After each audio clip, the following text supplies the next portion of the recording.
Hi, I'm Sam Barker, and this is Ben Ladner, and this is the Battle of Buckhead. We'll be right back. The Wildcats have an intense brawl this week against their rivals from down the street, the Lovett Lions. The Cats have battled adversity all season and are ready to perform under the lights and take the Battle of Buckhead crown. In shotgun, Reed Love dancing down the right. We're going to roll right. Number 3 looks open, but not enough. Nigel fell down, and he's going to throw it deep. He's got a guy! Touchdown! That's number 27! Merritt Huber on the catch of the year from Jake 40! Merritt Huber doing it both ways. Big hit last week. Touchdown tonight! Charlie Trent snapping to Jake 40. We got a new holder this week. Kick is off. Plenty of leg. Should be in there. And it's good, and the Cats have tied it up off the magical toe of 82. Harrison Butker, we've been riding the Butker train all year. Watch out for Big Joe Bridges on the left side of that line at tight end. Nigel standing behind Jake 40 under center. They're going to give it to 33 around the corner. Nigel's going to go. Watch Nigel Walker get in. Nigel Walker putting on a clinic. What a run by 33! Yeah, 28-3. They got 3 on the left side. They're going to throw a little screen is picked up, and no one's going to stop 75! Not this time! And he takes it to the house. Clay Smithson! Oh! Throwing them all last week. We're trying to ride them again tonight. Trying to kick this through from about 38 yards. Normally a tough kick for a high schooler. Good snap. Kick is plenty of leg. Harrison Butker taking control of this game and winning it for the Westminster Wildcats. What a kick!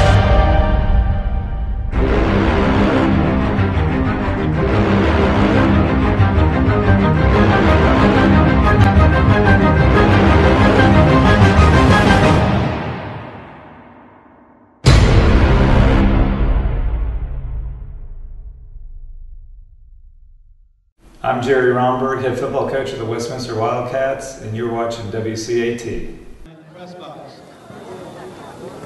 And I'm Sam Barkin here with varsity cheerleading captain Emma Payne. Emma, great job on the performance today in the pep rally. Thank you.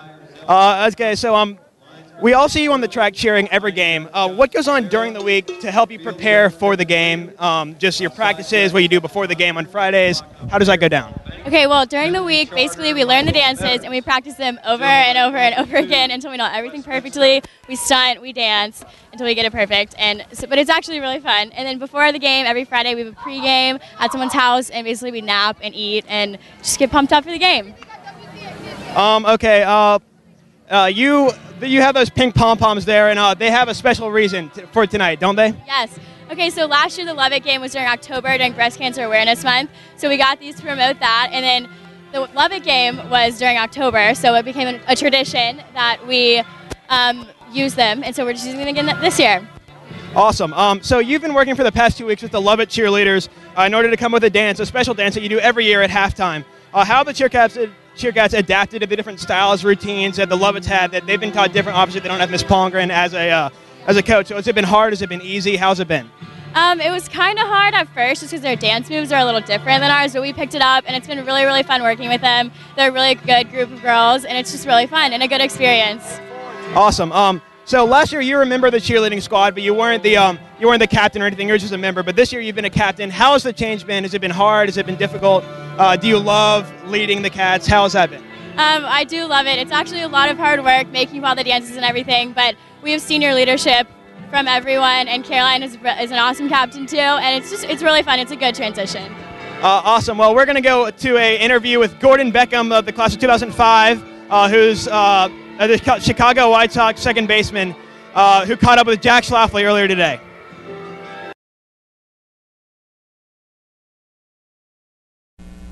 Hi, I'm Jack Schlafly, here with 2005 alumni Gordon Beckham. How are you doing today, Gordon? Doing great. Excited to be here. Just finished the lift, and excited to be here doing this interview with y'all.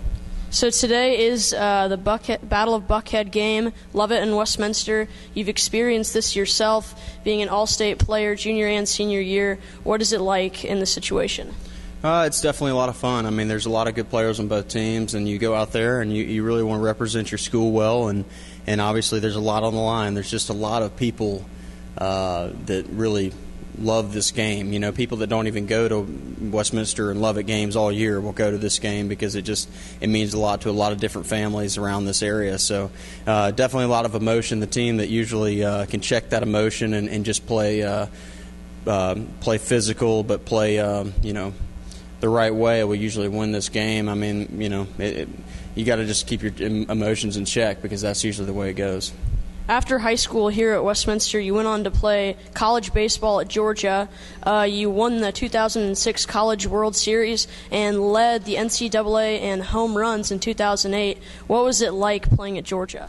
It was fun. I mean, we had a blast. We made it to the College World Series a couple times and enjoyed that and definitely had good teams when we were there. But just experienced college at Georgia. It was just a great experience, and you get to go play baseball. It's a lot of work, but it definitely paid off for me. I mean, the more I worked, the better I got, and continued to get better and progress. And then I made it to the big leagues. So, but it all started at Westminster and it ended at Georgia, and then it kept going, and obviously in Chicago. And once you moved to Chicago, you got your first debut against the Athletics. What was it like stepping out onto that field? It was cool. I mean, it was definitely a lot of fun. I mean, something you dream about. You don't ever think you're going to get that call up and somebody telling you that you made it to the big leagues, and then you get up there and you experience it and you see all the people in the stands and you feel that rush. I mean, it's something that you won't ever be able to duplicate. And I got to ask you one more question. Your walk-up song, Your Love. Why that one? I don't know. I had it when I started it when I was a freshman in college and just kept it going. It seemed to work for me there, and I just kept it going. But it's always a good song, fan favorite. It's an old song, but people tend to like it, and they just kind of connect with it. A lot of people that grew up in the 80s know what I'm talking about. Thanks, Gordon. I'm Jack Schlafly here with Gordon Beckham. Go Cats. I am here with Joseph Koch, assistant coach for the Westminster varsity football team. Coach, you got a big one against Lovett tonight. What are you guys going to come out and try to do to take down the Lions? It's a rivalry game, so really it comes down to just playing good, sound football for both teams. I mean, we both know each other so well that it just comes down to blocking, tackling, ball security, playing great special teams. Typically, year in and year out, the team that wins the turnover margin, plays great special teams, they're the team that's going to come out on top. We want to be that to be us. Last game, 2 weeks ago, you had a big win against Wesleyan. How are you guys hoping to ride that momentum and use some of the things you did in that game to win this one? Yeah, you kind of alluded to it. There's a bye week between that game and this game. So the extra week was great for rest, maybe a little bit extra game planning. Really just hoping to come out this week with a real good game plan, having a few extra days to work on, prepare, make that an advantage for us. The disadvantage there is you miss a game week of game speed against an opponent, so we're hoping to come out to a fast start and avoid that tonight and hopefully take advantage of the extra time. Not only is this a big game because it's Lovett, they're our rival, but also in terms of the playoffs. Wildcats are trying to make a run, and this could be a big game in terms of making the playoffs. Yeah, and that's how we look at it. I mean, the rival thing is fantastic, but when it comes down to the nuts and bolts of it all, this is our third region game. It's our first home region game, and the winner of this game has inroads to a home playoff game. That's really what we want. So, the fact that it's Lovett adds more to it for the fans, I think, but for the coaches and the players, this is a game we want to win because we want to play at home in the playoffs. Thanks a lot, Coach. Thanks for your time. And go Cats. We're going to take a quick break. I'm Jerry Romberg, head football coach of the Westminster Wildcats, and you're watching WCAT.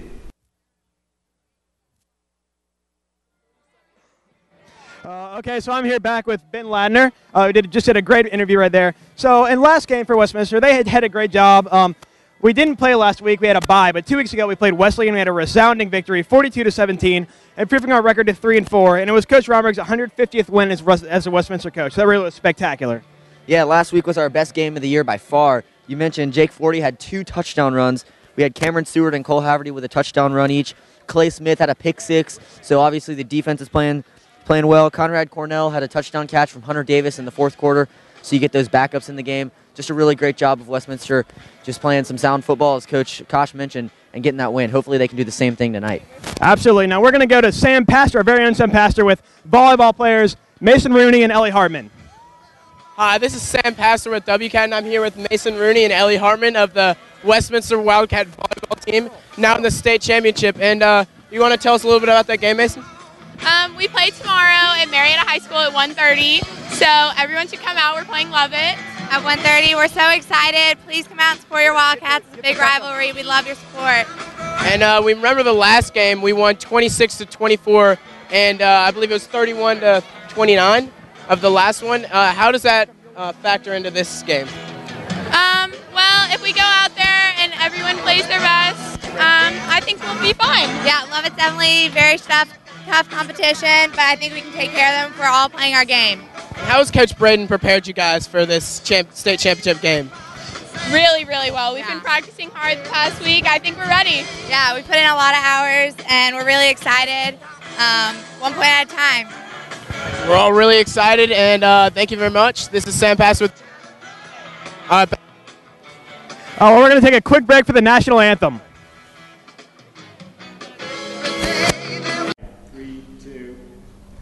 Hey, this is Gordon Beckham, class of 2005. You're watching WCAT.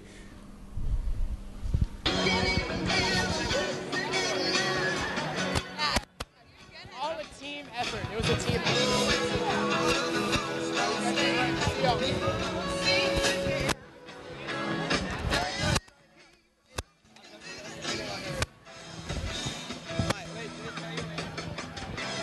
Am I sitting with you?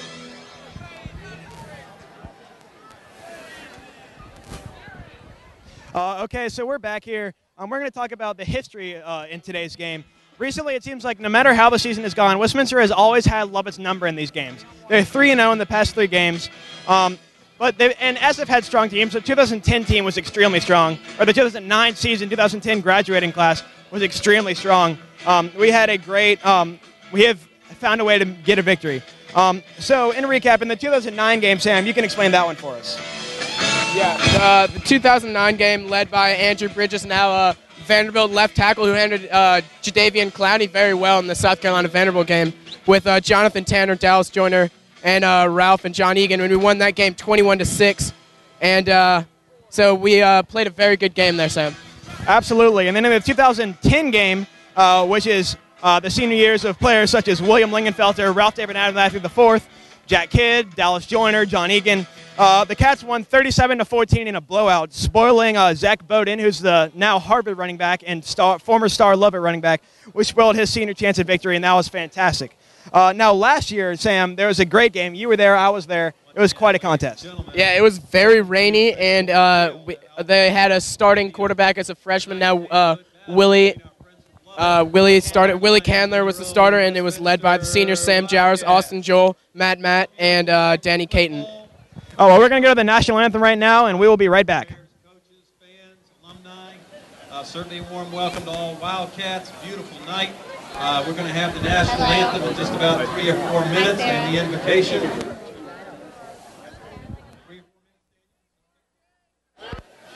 And then the invocation as well. We want to welcome Georgia Gridiron Magazine here. They're a guest of the school, and they have Georgia Gridiron Magazine. They're giving those copies away right behind the press box. There's a feature story on Westminster kicker Harrison Butker. That's in Georgia Gridiron Magazine, being given away for free right behind the press box. We want to welcome Fox 5 Sports. They are filming the game tonight. Be sure to tune in at 10:30 tonight and watch the highlights on Fox 5. Before we have the invocation of the national anthem, I want to thank once again the 2012 Westminster Grill team. These men just do a great job grilling cheeseburgers and hamburgers. Ray Riddle, Walker Candler, Merritt Huber, Carl Gorham, Ralph Giza, Robert Howell, Bobby Krupchak. Great.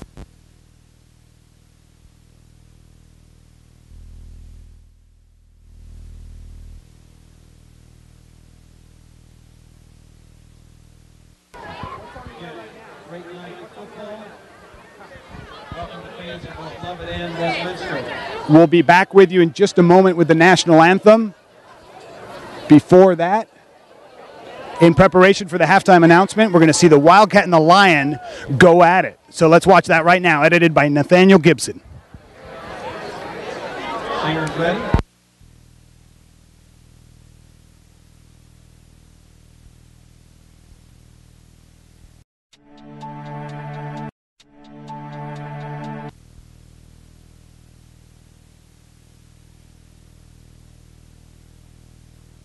anthem. We apologize for that. No worries, but it is time. It is time now for the national anthem.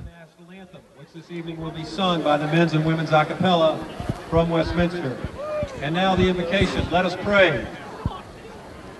God of grace, God of compassion, God of wisdom, look over the players and the coaches on the field tonight and keep them safe. Let us celebrate the historic friendship between these two fine schools. May the spirit of the field and may the spirit of mutual friendship and respect carry the day off the field. Finally, we ask you to watch over the victims of Hurricane Sandy and help them rebuild. We also ask that you watch over the two presidential candidates in these final days of the 2012 campaign. And thank you so much for the right to live in a country where we have the freedom to vote for our leaders. In God's name we pray, amen. And now, the national anthem.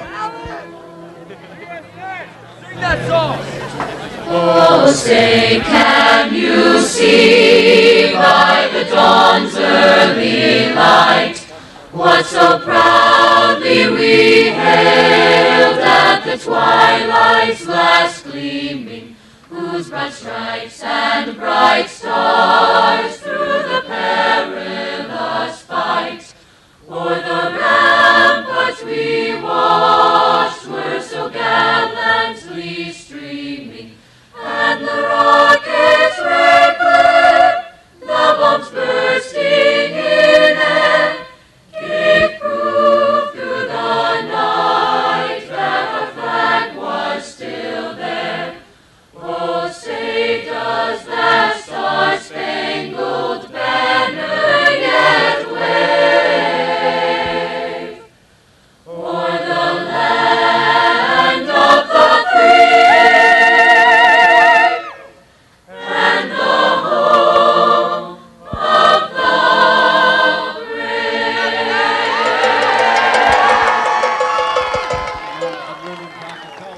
And I'm going to jump in right now. I'm down here with the a cappella group that just finished up the anthem. Alan Jones, what a rendition. That's fantastic right here before the Lovett Westminster game. Tell us about your group here. Fantastic work. Well, we got a great group here, a lot of young guys, especially in MAC this year, and WAC has a lot of more seniors this year, and they've really grown into a great group with a great sound, great leaders for them, and really excited for this year a cappella. So.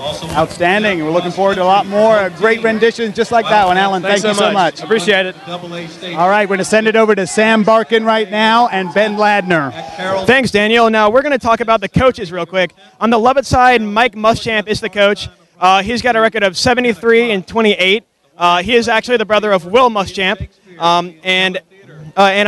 On the Westminster side, we've got Jerry Romberg, the always fantastic Jerry Romberg. He's been with us for over 15 years, and he's just got his 150th win in the Wesleyan game. So now we're going to go into the preview for each team.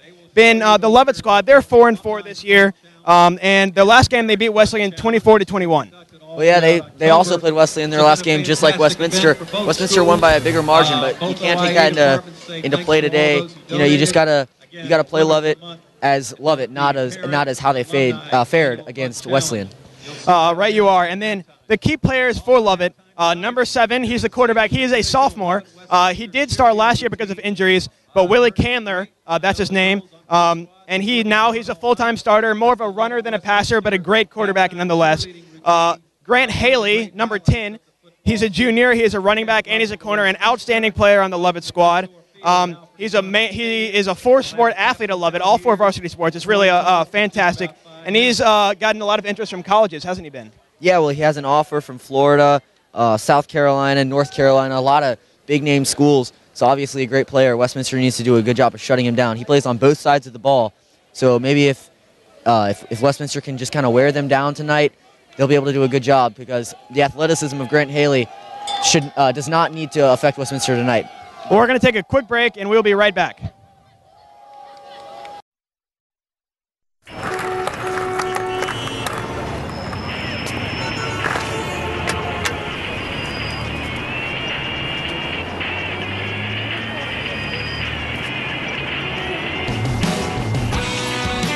May I I walk you across the street? Sure. Why not?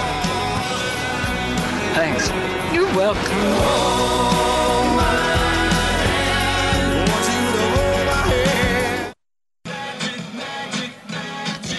Well, we're going to throw it right to Keller Austin here, who's going to interview with volleyball captain Jillian Puskas. Austin here with Jillian Puskas, senior of the Wildcats. We had an interview earlier with Ellie and Mason. Now we're going to get a different perspective with one of the seniors. Jillian, how has your been going? It's been exciting from the start with so many new players to the team. It's really been a huge growing experience for all the girls, a lot of learning together and really making our own identity for ourselves with so many new players. And I'm really excited for tomorrow because I think it'll really be... And it's the state championship tomorrow. These Lovett Lions, so hopefully we can get two wins tonight with varsity football and then tomorrow with varsity volleyball. I broadcasted your game at Wesleyan against DAC. Talk about how that game was and how you're going to have to take, what game plan you're going to take from that and put into the Lovett game. Well, GAC definitely was a really good opponent. Very even match, I think, but we had the upper hand, I think, because we have such a team aspect. We're really great at communicating, keeping our energy high, and we're very forgiving with our players. I think we make everyone feel comfortable and feel supported, and I think that really showed in the end. But what GAC did really well was bring a crowd. It seemed like they had 75 kids out on Halloween, so that was really impressive, and I hope that we can have the same or more turnout on Saturday tomorrow. And you and Margaret Strickland have been the two senior leaders this year. Talk a little bit about the underclassmen, specifically Mason Rooney and Carrie Green. Carrie had that final spike, and Mason Rooney got in the paper this week in the Northside Neighbor Athlete of the Week. Talk a little bit about how the younger players are getting incorporated in this team. Well, going from 9 seniors to 2 this year was really difficult, and I have so appreciated the younger girls stepping up and helping us lead, having a year under their belt last year. Mason has been such an amazing leader on and off the court. I can always count on her to not only set amazingly every game, but also keep the girls alive, keep them uplifted, and she brings a lot of support to the team. Carrie, pure talent. I mean, you saw it in that spike at the end of the last game. I think she's going to go really far in this sport, and we are so lucky to have her talent on the team. Be sure to come out and support the Wildcats tomorrow, 1:30 at Marietta High School versus the Lovett Lions. We're going to send it back to Sam. Thanks. Thanks, Keller. So for the Westminster side, they're 3-5 this year. They came up that huge win against Wesleyan, as we said. And what do they need to do to win this game? Well, basically just an exact replica of the Wesleyan game would obviously be ideal. They played great. They had a strong rushing game, obviously, as they had 4 rushing touchdowns in total in that game. So just good. That starts, I think, with good offensive line play. That's what they got last game. So hopefully they can do the same thing against this Lovett defense, and maybe we'll see Jake Forty throwing the ball a little more like we've seen him do in the past few games. The first few games of the season, he didn't throw too many pass attempts. The coaching staff looks like they have a little more trust in him later on in the season, and they're letting him let it fly. So hopefully we'll see that from Jake Forty tonight.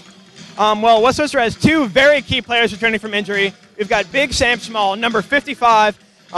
He was injured in the Blessed Trinity game. Fantastic player, 6'7". And we've also got Ross Johnston, number 43. He's also a very big, very impactful lineman. Sam Small plays both ways. Ross plays only defense, but they've been having a great season. Hopefully they can impact the game tonight. Yeah, you mentioned Sam Small. He's really only played about a half of football all season. But, I've seen him in the weight room working out, trying to get better, get back to the point where he can be healthy enough to come and play. And, you basically summed it up. You got a lot of size in Small. He's the biggest guy really in the school. Plays 2 sports, football and basketball, and track. So really 3 sports. Just a great athlete, big guy. Hopefully he can push around those Lovett linemen and get to the quarterback a few times tonight. Well, another big thing is the playoff implications of this game.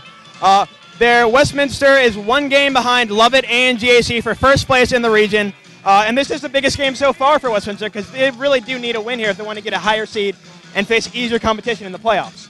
Yeah, you said it's the biggest game of the year. It really is. They're playing Lovett. You got a lot of big fans here. Maybe they can feed off the crowd tonight, really take use of that home field advantage. And you mentioned the playoffs. This is a huge game since Lovett is in our region. Big game tonight. We got to beat Lovett. I'm really excited about this game, Sam, and I'm sure the players are just as fired up. Oh, yeah. And then there is an interesting dynamic here on the Westminster and Lovett football teams. There's a quadruplet seniors, the Coletti family. John Coletti, star linebacker, does play. Michael Coletti from the Westminster side is on the golf team. And then Amelia Coletti, a sister of the two Coletti brothers, goes to Lovett. And Mary Elizabeth, another sister, goes to Westminster. And that's just a very interesting story. We're going to take a quick break, and we'll be right back.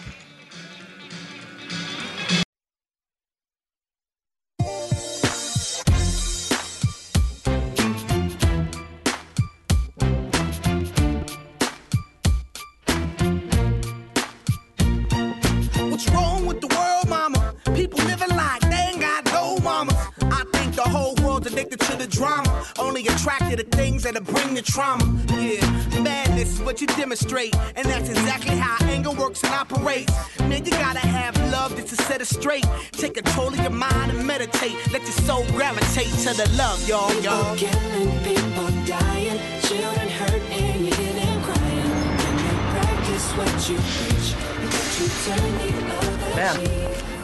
you forgot your purse. Oh, you don't know how worried I was. Thank you very much. Honesty. Pass it on. Nice move, kid. Donut? A message from the Foundation for a Better Life. Well, I'm back. We're back here, and we're gonna.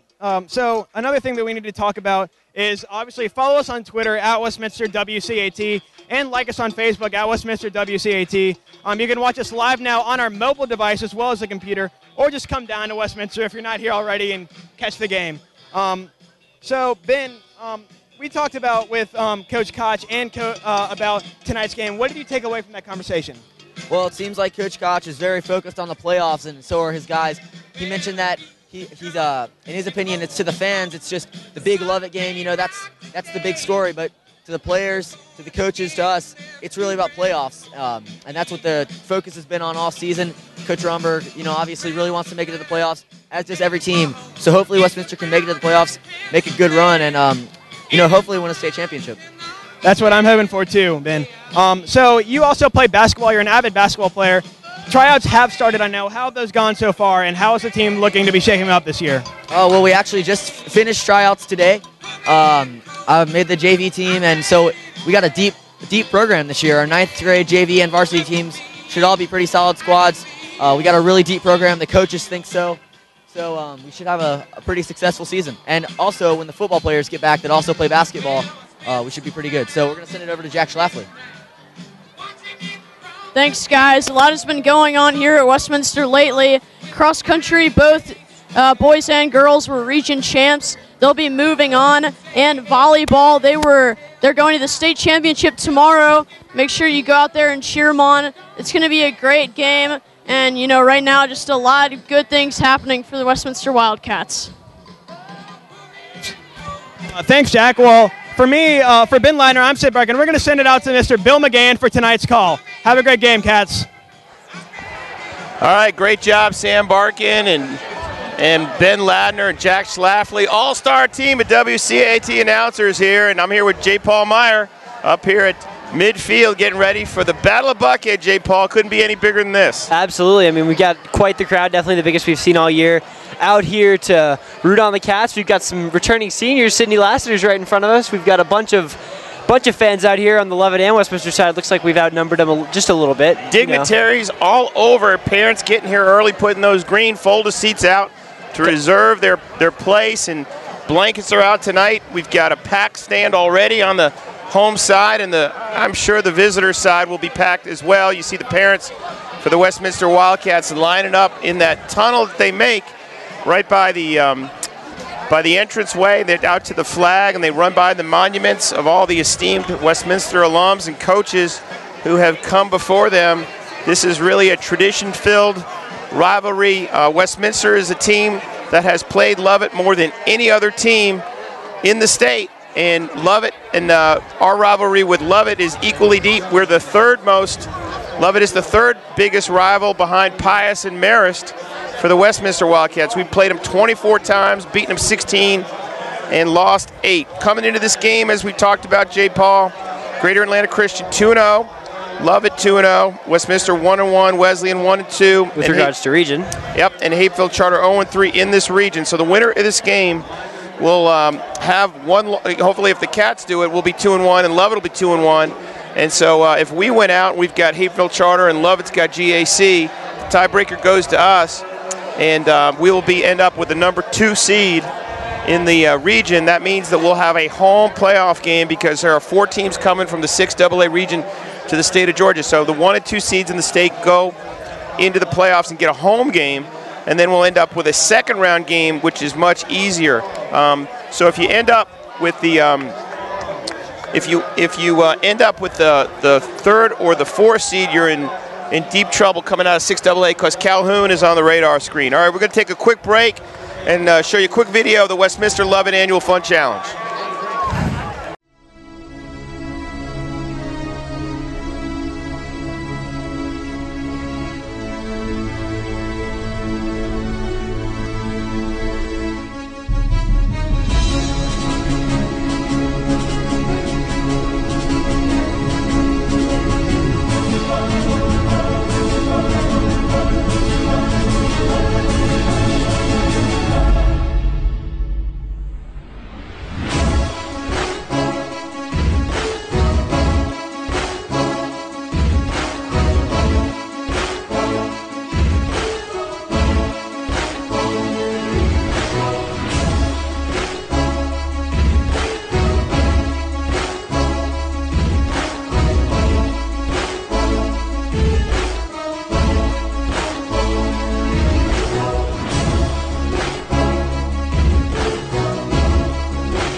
Good luck to you. Good luck to you. All right, we're going to go right to the mic'd coin flip. Here we go. Hey, Captain from Lovett, you're the visiting team. I'm going to let you call the toss. I got a $50 with a heads and a tails. Got a heads and a tails. I want you to call it in the air when I toss it, and you'll be calling what? Heads? Heads? All right, heads he called.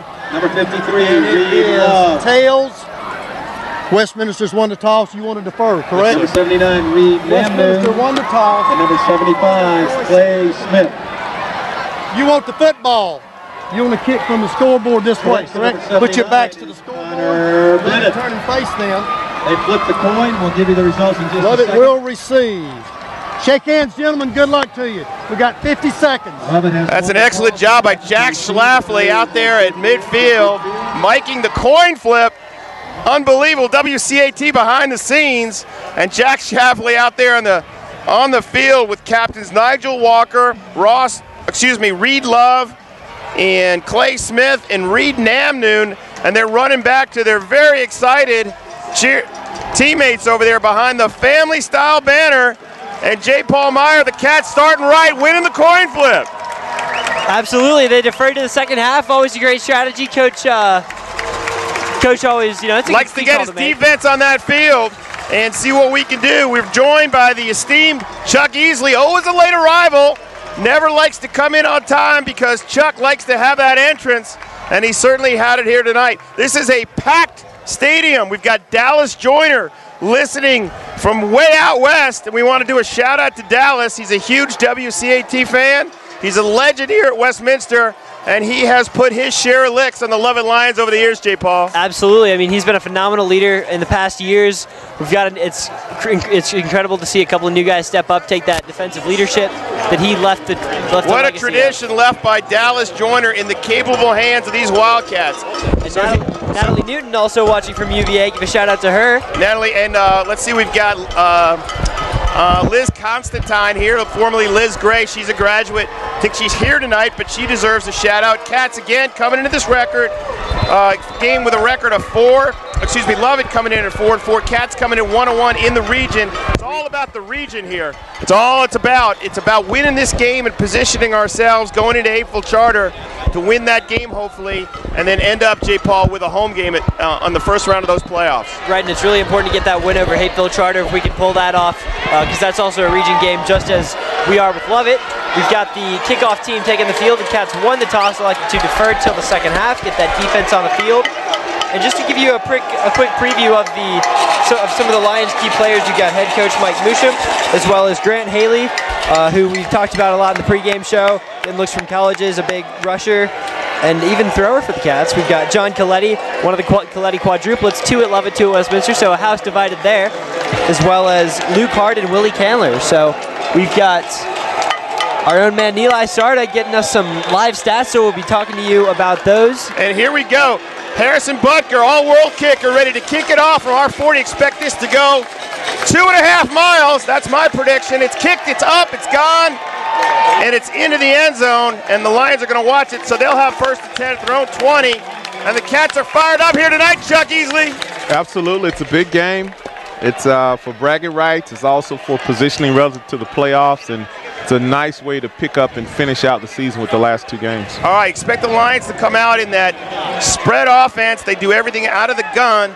Their key guys are their quarterback, and their quarterback is number 7, Willie Candler, only a sophomore, and number 10, Grant Haley. They go to him, and then they go to Spencer Lee, number 1. It's a split wide. They do this set every time. They don't pass it all the time, but that's how they run their plays. 2 left, 1 right. Quarterback is going to keep it, run up the middle. We stop him right there.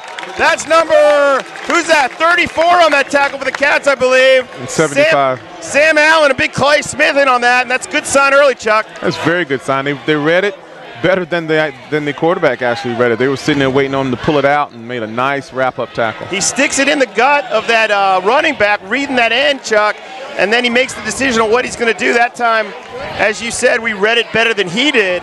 Kind of deked that we were going for that back, and then came in and had our arms around him. Now, no back anywhere near that quarterback. They'll put somebody in motion. They usually do. We're going to equally kind of shift around here. They're going to roll right. Let's get some pressure. Put your hands up. They're going to try to go in this out, and it's well covered. I believe that's Hayes Meyer over there, number 20 on the coverage. Intended receiver was number 88. Go to him a lot. That's Will Garrity. He's only a 10th grader too, but well covered there, J. Paul. And he's a big guy at 6'4", one of the tallest kids on this team outside of a number 52 Bennett Gwynn. But they've got a very big team, a lot of 6 feet people in that height column. But now we're going to the nickel here, Chuck. They're in down and distance early. Yeah, we're trying to make sure that we hold up and make sure that they don't get that first down. So the biggest thing is you want to play between what's called 8 and 15. Try to prevent the first down, but definitely prevent like a 20-yard play. Throw it to that back, number 10. He could really go. Probably got a hold, but Grant Haley dives forward. 2 flags. He's going to be short, I believe. And if it's all on them, they're saying hold on Lovett. And now we've got a decision. I believe they're short. So it's a punting down if we decline. And right now, Coach Romber's noodling on it. Chuck, I think you decline this one, don't you? I would decline. Given how our defense is playing, given where their field position is, I wouldn't give them a chance to have the ball again. They got to punt this. They're kind of back, and they haven't really shown any movement. Now we're taking the penalty. That's why you and I are in high school football coaches, Chuck. Right there. That's the only reason. We would be coaching, Chuck, but that's the only reason right there. We'd be setting up punt return right now. Exactly. All right, so 3rd and about, let's call it 15 at the 15. Got to get exactly to the 30 after that kick went through the end zone. I think Coach Romberg's got a lot of faith in his defense. They can stand up to a 3rd and 15 play, but it's always a little bit risky to accept that penalty and give him another shot at the first down.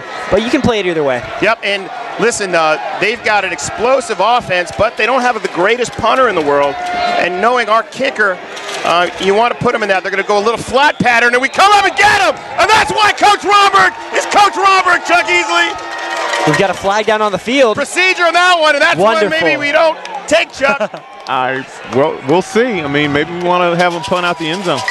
If we pin them back, it's going to be hard for them to get 30 yards. So opening up a special teams option pretty early. And, you know, you're in the end zone. I think we're going to take it. Yeah, I think that's one that you don't have a choice. It's pretty kind much of done before the deal. play. Yeah, now they're all the way back at the 10. So far, losing 10 on this drive. And now how we're set up here tonight is Jay, Paul, Chuck, and I are standing in the Westminster stands in front of the press booth, which is packed with dignitaries, so they got us on the kids' table. We've got 680 AM here as well, getting a broadcast in on the radio. All sorts of, and they give it to Haley, going to run up the middle, and we tackle him right there. And the Cats showing that defense, Chuck.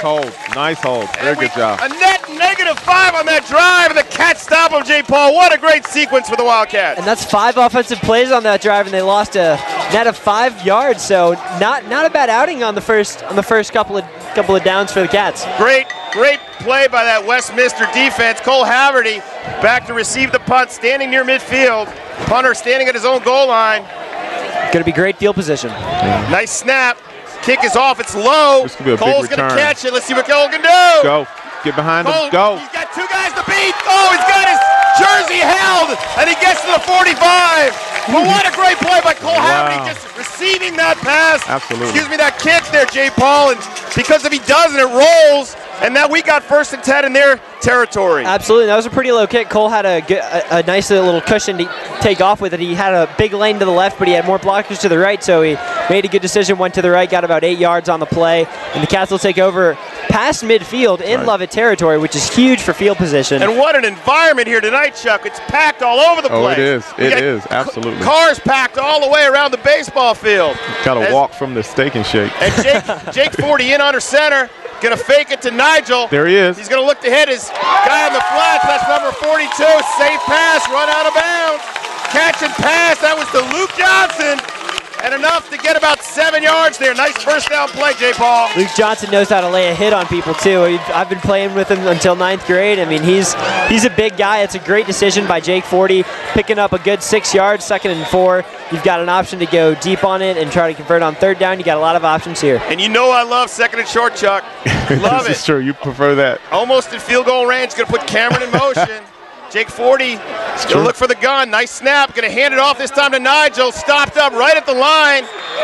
Swarming tackles led by number 55. We're going to hear a lot of him tonight. John Coletti, one of those quadruplets. And, boy, what a great family. Love the Colettis, but didn't like him on that play, Jay Paul. Absolutely. You know, you got the house divided. We got Michael and Mary Elizabeth Coletti at the Westminster schools. They're our favorite Colettis. No. They are. We like those two better than the other two. Just barely, though. We love them all. Just barely. We love them all. Great family, that Coletti's. All right, now we're looking at a 3rd and 4. Big play early. Shaking the gun. Luke Johnson motions out to the right. Got 2 on the right. He's going to look to throw it, and he gets it over the middle. Caught by Big Joe Bridges, enough for the first. He went right out to where he needed to be, Chuck. Yes, he did. But he kind of slipped before he was able to make a move. Yeah, but he made a Sunday type catch. It may not show up on the stats, but he basically caught that in the crook of his right arm. I mean, I mean, he felt, wow. That ball was probably going 90 miles an hour. That was a fastball by Jake 40. He got the one signal from the catcher, and he gunned it in there. And what we did early in the year was we tried to make more out of that. We needed to. Yep. That time our big tight end knew exactly what he needed to do, and he got the job done. Jake under center. He's got somebody in motion behind him. Didn't pick up the number. He's going to hand it off to Cameron's going to go right up the middle. Cameron Stewart falls for it. Another 1st down at 7 yards on that play, Jay Paul. I mean, we're getting 6-7 yards on 1st down. You're just setting yourself up for that, that wonderful 2nd and short. It just gives you such a good chance. Looks like it'll be about a 5-yard gain there. But Coach Mushimp was actually quoted in the Northside Neighbor. Muschamp. I got to get you on that now, because it's going to be a long game we got together here. It really will. But he says their issue as a team is stopping the run. So let's see how the Wildcats running offense with Cameron Stewart, Nigel Walker, all these great running backs. Chuck, check out this defense. They got 3 down linemen and kind of 6. They're almost in a nickel kind of formation. They're going to blitz those guys. If Cameron can get through, and he fights through, and he gets close to the first. But they got 3 down linemen, Chuck, and they're playing the pass. They've got 2 kind of standing up ends, and then 3 linebackers. So they almost got like they're starting out in the nickel. Yeah, well, it's almost the kind of defense that you'd run against their offense, which was kind of interesting. Exactly. But when you go 3 down linemen, I tell you, in high school or at any level, It's those tough to stop the run. You got to have 3 horses. Yeah. You got to have 3 because when you look at how their 3 line up, there's a lot of space in there, and you can get some angles and get some pretty good gashes. And those are 200-pound kids in there. Those aren't 300-pound kids. That's right, exactly. Buford runs that kind of defense with 300-pound kids. Exactly. Now Jake's going to look to throw it over the middle, and he's got number 47, and it's complete caught. And they're saying it's caught. That was a beautiful catch there. Cole Haverty. By number 47, Cole Haverty. That was a big league And catch. Jake is picking them apart right over the middle, Chuck. He sees the seams because those backers are coming up and trying to fill the gaps. I'm telling you, we used to call it, tonight he's threading the needle. He's putting that ball in there beautifully. The spin, the drop, he made it drop where if the receiver didn't catch it, it wouldn't go up in the air. Excellent technique. And Cole Haverty, the sophomore, playing an ever bigger role as the season progresses. Now a junior-type football player, and Cole's going to go in motion. Jake is going to hand it off. No, keep it himself. Jake has got the Great left call. side. Great Jake call. Forty's going to fight down to the 10. Gain him about 6 in that play. And we've talked about that quarterback threat on the run. That's right. And it came in about 2 games ago, and ever since then, Chuck, That's right. our offense has been moving. When you get that going, the defense really has a lot of difficulty. They can't just say, well, this guy's going to throw or this guy's going to let that guy run. You're making the defense play their responsibility, and if he gets into a rhythm, the defense can't be right. All right, 3 down linemen. Another aspect of this game is our best defense is holding on to this ball. They got 8 guys going both ways on Lovett. See that a lot in high school. And this time Cameron's going to take it. Nope. Cameron's going to run up that right side. Boy, they do a great job deacon, and not much there for Cameron there, J. Paul. And in general, this whole drive has been a great example of how the run fundamentally opens up the pass. Jake Forty has been able to take it himself, make himself a threat, both running and passing, and it's really opened up lanes for Cameron Seward running or receiving the ball, as well as Jake Johnson, Hayes Meyer, a couple of the other receivers. Otley and Bennett coming in. All the seniors this week shaved their heads today, Chuck. All got the mohawk, buzz cut. Look, I tell you, that's an ugly group of boys. I tell you, they won't be on GQ cover. All right, they're blitzing, and they run. They didn't mistimed it, and that's one of their studs. And on 3rd and 5, Chuck, he jumped over the line. And he showed it to us, the whole stunt, not just part of the stunt. So now we know where that's coming from later in the game, too. He was trying to time it. It's going to be very close to the first. Where they put the ball down, I think we got 1st and goal here. Yes, first down and goal, Cats. Beautiful. Big mistake, number 1 on that run. Spencer Lee, the captain.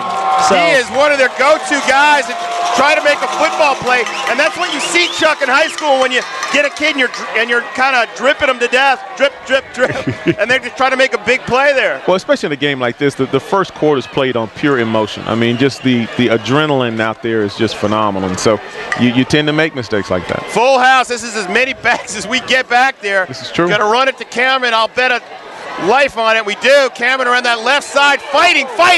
Go, Cameron. Churning those legs. And the 11th grader didn't get much. And Cameron looked like he had 3 guys on him before he went down. I mean, he's a strong kid. He's in the weight room all the time. You know, he really pumped through it. But once that 4th and 5th guy hits you, there's not much you can do. Ball sitting still on the 5 there, Chuck. No gain. Going to bring a 2nd down. And Coach Romberg, as you know, coaches the defense, allows that play calling coming from Coach Wren, who's sitting up in the box next to us here. Well, I would say in the box behind us here, since we're up here.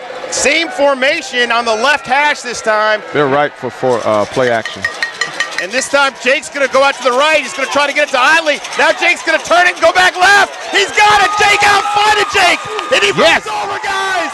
Jake Forty puts his head down and gets inside the 1. That gets the lineman excited. That was great. Jake Forty sniffing it and smelling it and getting inside the 1, J. Paul. And that's a smart decision. And that's a very bold decision, too. He's halfway to the right of the field, comes all the way back, sees it in his mind. He's a smart guy. He got 4 yards on the play. It looks like it's 3rd and 1 or 2. Hey, that was just football play right there, Chuck. That was a broken play, and he decided. It was a broken play. All right, he read it from the very beginning. The tight end got jammed and couldn't get out quick enough, and he made a play. 6'1", 205. Quarterback's a big guy in the gun. Cameron standing next to him. Full house, and they got a bunch of guys on the left side. They got 4 down linemen, and Jake's going to give it to Cameron. He's going in, and the Cats take control of the game. Cameron Seward runs it in for the 1. Touchdown. That was amazing. I don't know if that was a case where we did a great formation to make them think one thing, or they had done a lot of scouting and knew what our tendencies were down there. But literally from the center to the left, you had 7 guys on their defense lined up. We made a call at the line, broke it off, and just went to the right and walked in the end zone. And you see those plays, Chuck, where the quarterback has choices, gets up there. Nice read. And he's got left choices or right choices. He's yelling out the play. He's going to go either odd or even. Telling the backs where we're going. We got time for the white hat. He's calling time himself. Cameron Stewart already with 4 or 5 carries on that drive. He did a great job, got yards on just about every single one of them. He's averaging, I believe, 2 or 3 yards a carry. He's doing really phenomenal. They get that muddle huddle out to the left there. They'll try to do that on all the special teams kicks, but that's what you call that? Huge to get a touchdown. Yeah, it's called the muddle huddle. It's been around for ages. Let's see how this ball's going to be kicked to the porta potties over by the baseball field. I think so. Here we go. Snap is off, down, off. Is nearly blocked. And it's good, and that ball is hit the flagpole. And with that, the Cats take control by going up early 7-0. We won the flip and elected to defer so we could kick off to them. Stopped them on a drive where they gained no yards, -5, J. Paul. Had to punt to us, had the ball 1st and 10 inside their 50. And then on a very well-managed drive, marched down precision-like, like Patton. I mean, you can tell across Europe. You can tell when this Wildcat offense and defense are on. Unit. The defense is absolutely on. They made a huge, more of a 5-and-out. They never got a first down, but a couple of penalties there. But the Wildcat defense is clearly on. We'll see them in a couple seconds, but also the offense has just been clicking. I mean, haven't had any close, not even, I mean, maybe only 1 or 2 third downs that they even had to get to. Got most of their first downs on 2nd down, just marching up the field, haven't even been close to stopped. I think one of the biggest things that you'll see is we're playing poised, we're executing. You can see a very, very good examples of how we execute on offense as well as on defense. We're taking advantage of their mistakes, which is what happened early on. And the quarterback, Forte's just done a phenomenal job of managing the game. Playing like a senior. That was a very, very well-managed drive. And to summarize that drive, like you were saying there, Mr. Easley, it was a 46-yard drive with 18 of those being passing, 18 rushing. So very even, very balanced. And it's good! And Harrison Butker kicks a field goal on the kickoff, and the crowd goes crazy with the hands upright, J. Paul. Unbelievable. Everyone's got their hands in the air. 70 yards in the air and 10 feet up. I mean, that's just, this kid is phenomenal. Wow. He's going great places. The NFL would love to have him for sure. What a kick by 82. But to continue that there, we've got even passing and rushing yards on that drive along with 10 penalty yards. So, oh my gosh. There are people who, in many instances, will go to the concession stand between change of possession. People stay just to see that. Just to see him kick. All right, here we go. Back in the gun. This is where we got to hunker down, Cats. And they're going to roll it out on the flat Hands there. up. Nice block. Come up. They get it out into Haley's hands. He's at the 20, and he's running backwards now. He's dangerous. Got to get him on the ground at the 27.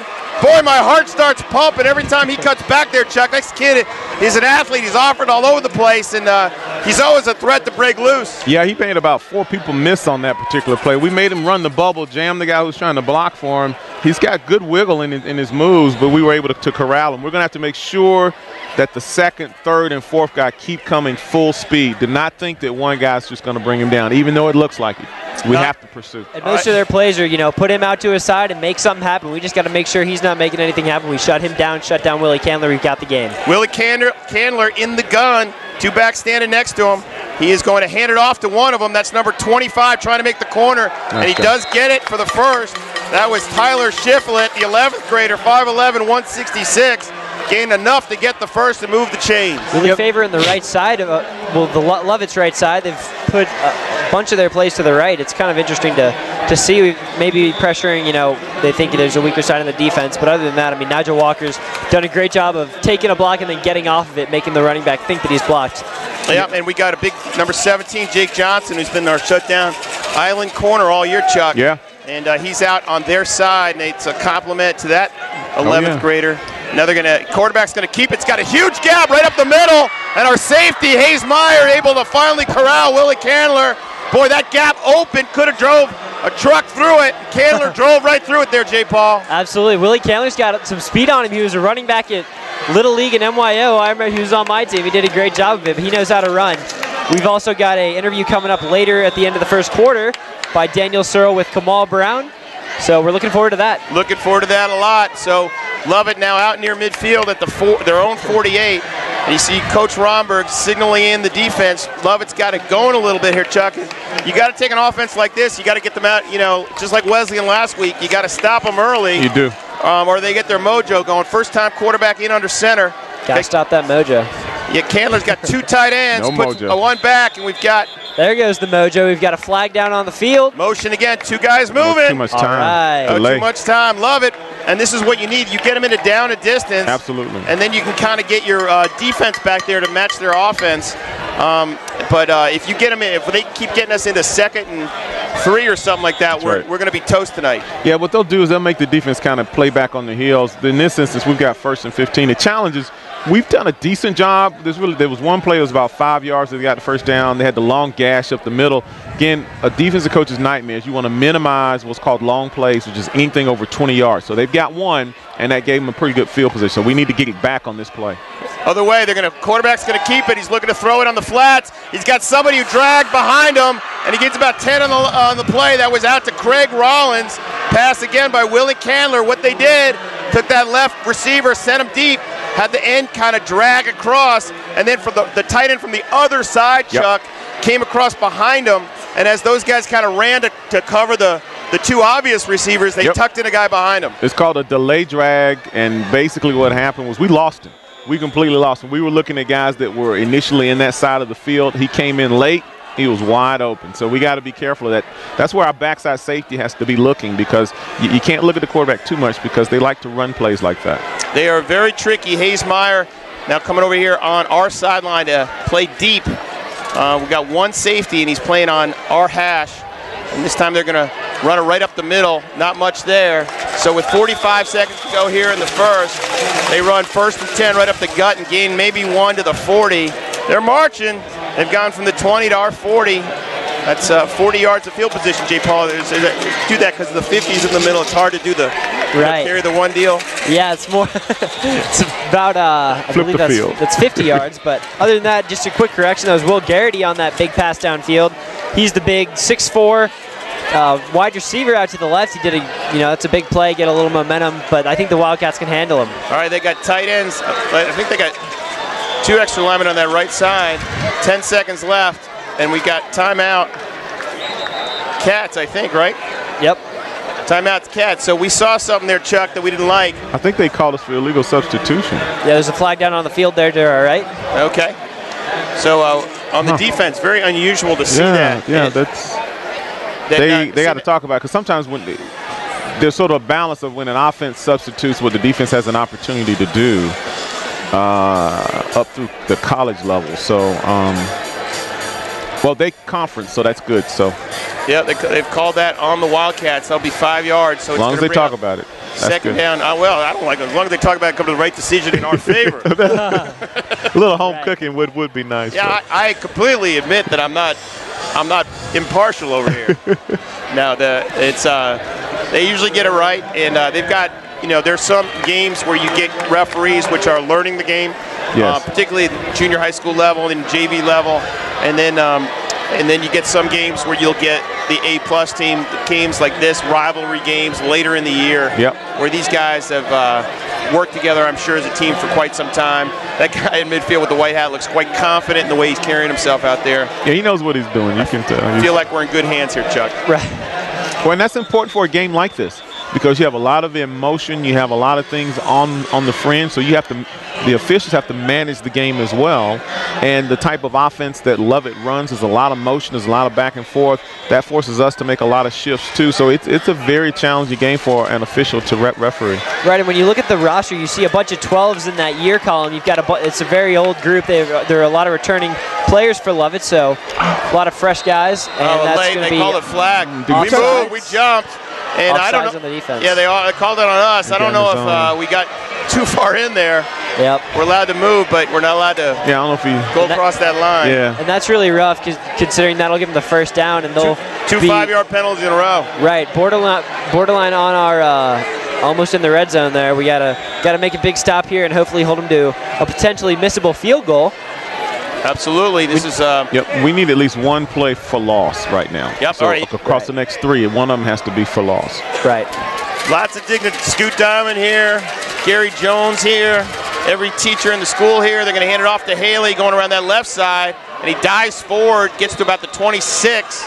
And that will end the first quarter. So with that, Cats up 7-0. But Lovett knocking on the door. We're going to send it down to Daniel Searle with the interview with Kamal Brown. Daniel, take it away. Thanks, guys. Down here on the sidelines with alum Kamal Brown. It's great to see you here, Kamal. Thanks for having me. Thanks for having me. Absolutely. Princeton, great freshman year. This year in the fall, something rattled in the brain, some concussion-like symptoms, and they discovered that you had a little misconnection in there, but everything's been taken care of. Tell us a little bit about that scare. Yeah, well, I was a little out of it in the hospital, but from what I understand, it was just something I was born with in my head, and it started bleeding at practice, non-contact injury. And luckily I was at practice, and they were able to get me to the hospital and everything, so that was good. Absolutely good. We heard about the surgery where they put a clamp in there that will eventually dissolve and prevent any kind of bleeding potentially down the road. For us here, Westminster family and community rallying behind you, we're just happy to see you here back in town. So you're here in town to relax and recover? Yeah, I'm here to support the Cats out here, so that's awesome. All right, it is great to have you. You played in these Westminster Lovett games for many years, many victories. How do you like these Cats out here? How do they look today? They look pretty good. It's nice to get an early score, but bring back some good memories out here for sure. I bet they do, and it's great to have Kamal Brown here. Great to see him healthy and recovering. Back to you guys up in the booth. It is great to see Kamal Brown. Boy, what an athlete here at the Westminster Schools, now attending Princeton University. Phenomenal football player up there. And he got injured this year, and it's great to see him here at Westminster. He's part of our family and will be so forever. And speaking of family, Sam Pastor joins. Great Sam, to be here. Welcome to the broadcast booth, and Lovett's knocking on the door. All right, they got a second and about 8 here. They go in the gun, and this time quarterback keeps it. Boy, what an athlete, runs up the middle, and finally Hayes-Meyer gets it about the 4. What a run by number 70, Willie Candler. He's an explosive runner, Chuck. What speed on acceleration on that? He has very good what you call burst or pickup, that first 10 to 15 yards. You can tell that he has worked on that.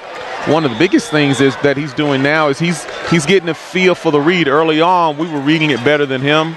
Now he's reading it better than us because we're sort of chasing number 10, and he's just riding that as long as he can and then taking it and go. They love the run sweeps and go outside on these plays. Watch for number 10 here going east-west. No, they handed it to 29 this time. We got him back and a loss. Nice play. Believe that's number 20, the safety. Hayes-Meyer creeping up and reading that, Chuck. Nice job. Great contain. Earlier when they ran their sweeps, we were taking the blocker straight on. You got to take the block on and make sure that your arm closest to the ball is on the outside of that guy, so your outside arm is free reaching toward the actual sideline so you can come up and turn him back in, which is exactly what we did. Very well played. 2nd and 10. Big Sam Pastor here, Sam. Has to be a thrill making JV basketball today. It was great. I had a good, okay tryout, but, I'm glad to be here watching the Lovett Westminster football game. All right, back in shotgun, Willie Candler on the right hash. Gonna keep it himself, go around the left side. We got our hands on him. Bridges had him. Enough to slow him down. Finally tackled down there by number 43, I believe.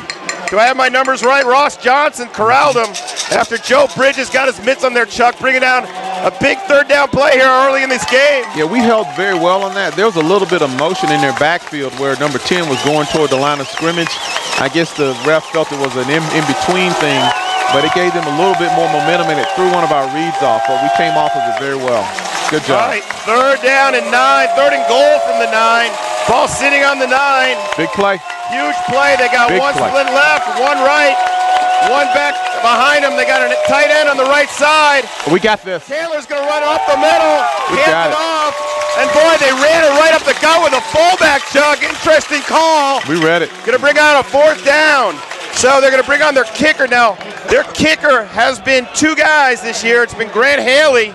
Oh, it's scary. But they also got another kicker in there who's Brendan McGowan. And so it's always scary when I see Haley in there because I think trick prey, but I believe this is McGowan, Chuck. I mean, Sam. Yeah, I actually played soccer against Grant Haley a couple games. He's a very fast player, very hard to defend against. All right, Brandon McGowan trying to kick it through, and I think he hooked it. Yeah. No good. He hooked that And the Cats bend but don't break and stop the Lions. Nice job. And they're still up 7-0. Very well played. Very well played. Great team defense. Again, we got backed up. That play when we got the tackle for loss, that helped set the tone because now all of a sudden they couldn't take certain risks that they wanted to take, and we were able to make sure that they either had to play for a field goal or play for a touchdown. We came out on top. Guys, I'm going to jump in here. If you can hear me, I've got a quick little interview on the sideline. Mr. Bean, right out of the pep band, still here with his guitar, and maybe one of the cameras can find us down here. Tell us about pep band action. You guys are jamming over here. Got a great show going for the Lovett Westminster game. Fun event? Fun thing to play in? Oh, yeah, most definitely. We come down here and we like to get everybody riled up and play the best songs. Some of my favorites are Smoke in the Water, Cat Scratch Fever, and Iron Man. You know, the really powerful songs. We like to get everybody pumped. And the Cats look like they're playing that strong today. Tell us about your big band leader over here, Mr. Howard. Mr. Howard's a really nice man, and I'm taking percussion this year, and he's helped me because it's my first year, and he's really awesome with the pep band, and he's really energetic, and he really knows how to, lead us. Lead you, keep you guys going. You got a guitar, you got percussion, musical prowess, Mr. Bean. Tell us a little bit about your own musical background. Well, I've been playing drums since I was in 5th grade, guitar since 6th grade, and I'm just picking up the bass this year to play in the pep band. I have a band called Sunday Night Riot, and we've been writing our own music for a long time, playing all sorts of gigs and stuff at school that we can play. And I just really like playing music, and I really wanted to join the pep band for that, you know. Outstanding. Great. We'll let you get back. You got to play here. The Cat's doing great. So back to you guys in the booth. All right, Cats looking at a 3rd and 10 here. 2 plays, nothing. One to Nigel and one to Cole Haverty. Now Jake back in the gun. He's got all both the receivers. They're showing blitz. Inside backers are faking it, and they come.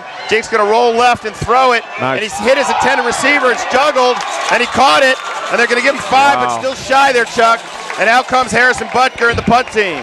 Yeah, again, you know, the whole thing about this stage of the game is if you have one play where you don't quite gain yards, where you either get 0 or you balance out, the defense kind of takes the upper end. And in that instance, it was a nice catch. The throw was out there, but typically you want to run that play on 2nd down instead of 3rd down. All right, very scary return guy, Grant Haley, standing at his own 35. We're at the 25, so he's expecting a 40-yard punt. Butker standing at his own 11. Snap, very important. Trent's nicely done. The undergraduate kicks it away and out of bounds by Harrison Butker, and it's going to go out for no return. Flag.